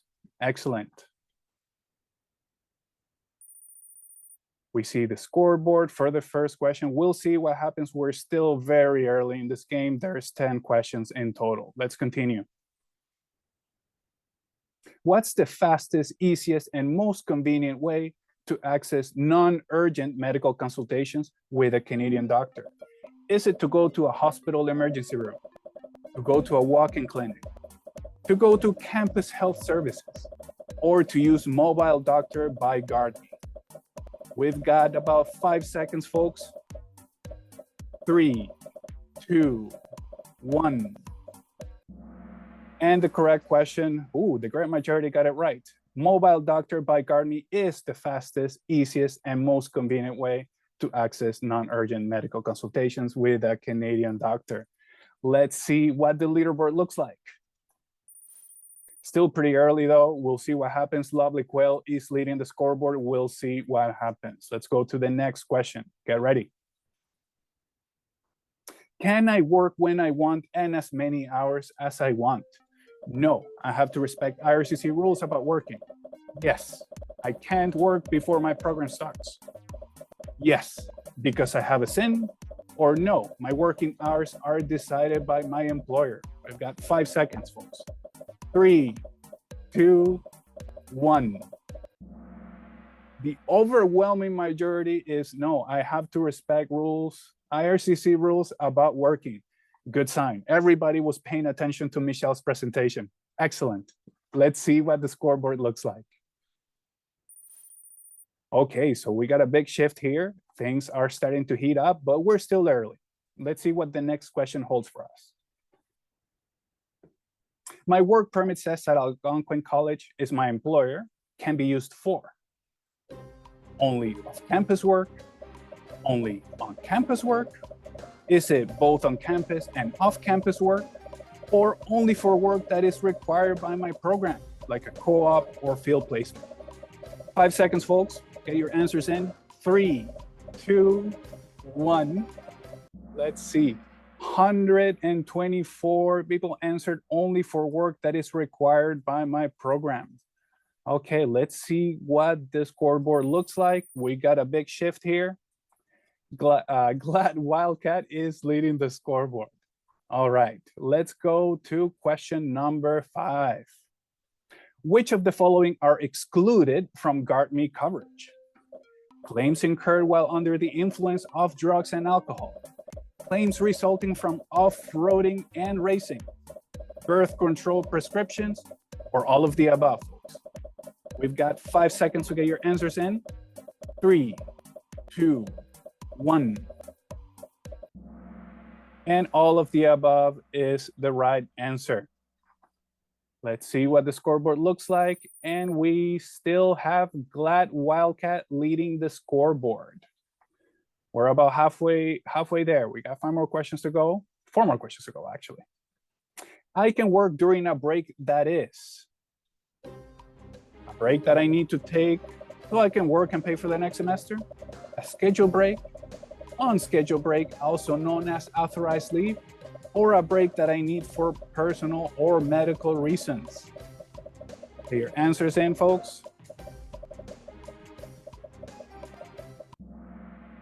Schedule is the type of break that you can work through.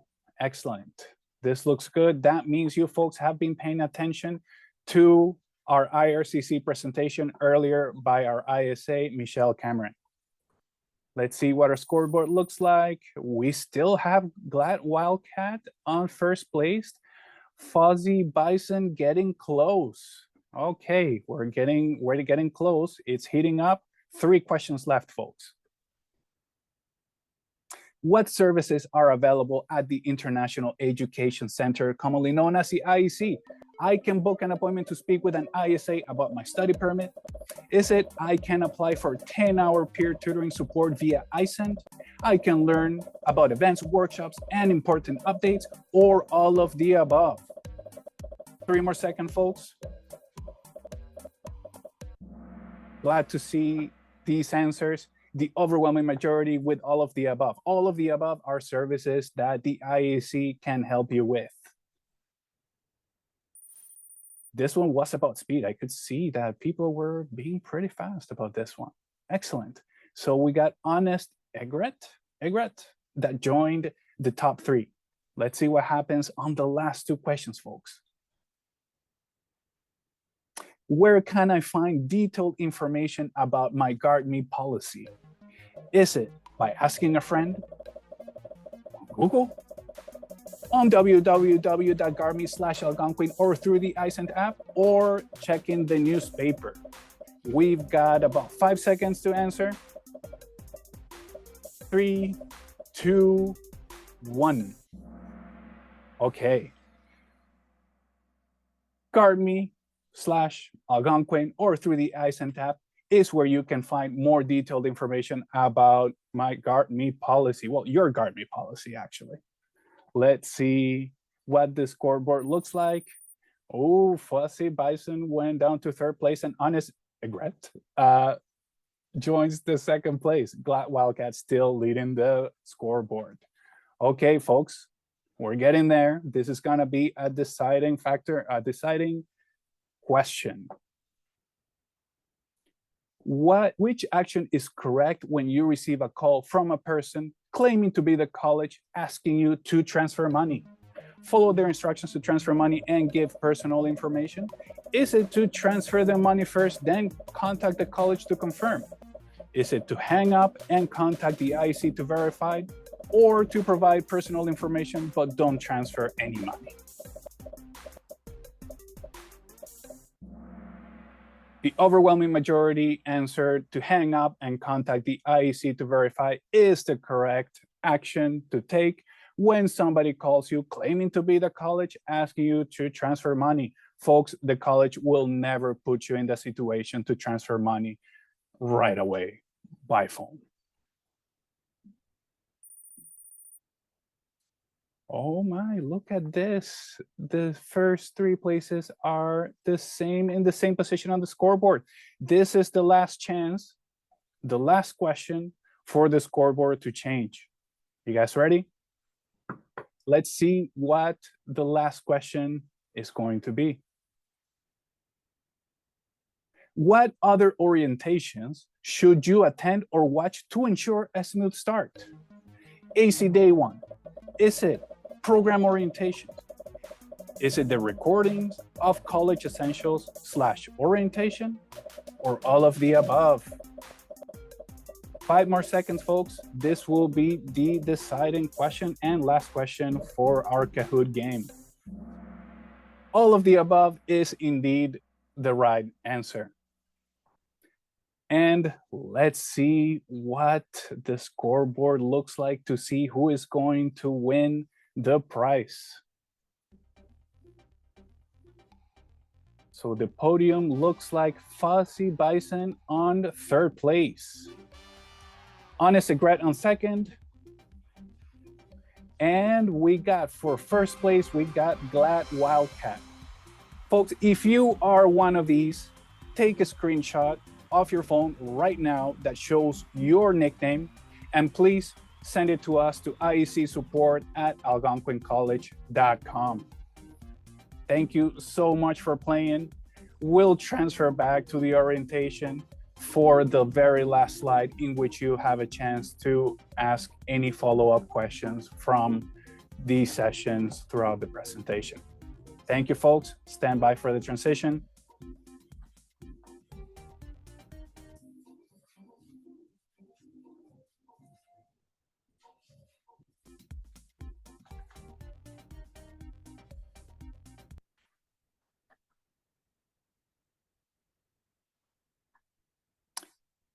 Thank you all very much once again for joining and participating today in our International Student Orientation. Please make sure to complete the survey to provide your feedback about today's session and a chance to win another gift card from AC Connections, the Campus Store e-gift card. The recording of this orientation, including slides, will be shared on the iSend app by September 1st. Meanwhile, our staff will be busy answering questions in the Q&A. Should you have any more questions, as I said earlier, folks, now is a good time. We will try our best to answer all posted questions today. But if you don't have any additional questions, you may leave the session. Thank you once again, and we wish you a smooth start of your journey at Algonquin College.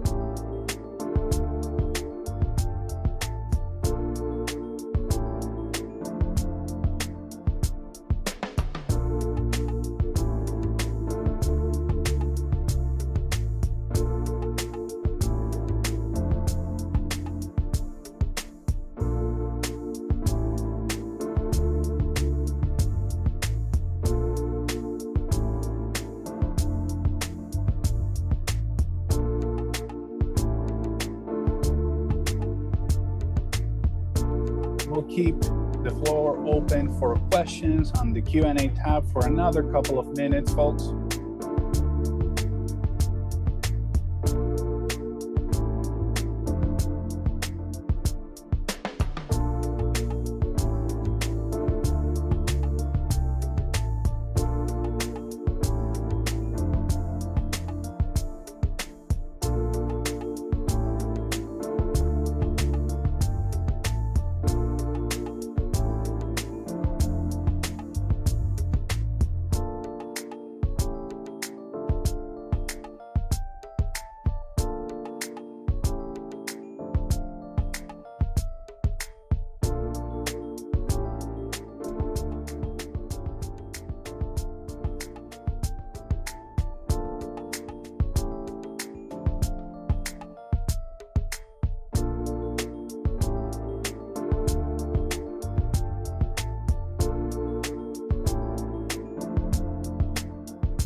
Folks, our team has been working very hard answering all of your questions. We will stand by for one last minute, see if there are any more questions incoming.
Okay, folks, seems like we don't have any additional questions for today. However, if you do have any inquiries during the course of your studies, you can always contact us via the channel shown in this page. Finally, on behalf of all of us at the IEC team, we wish you a smooth start of your journey at Algonquin College. Thank you so much and have a great day.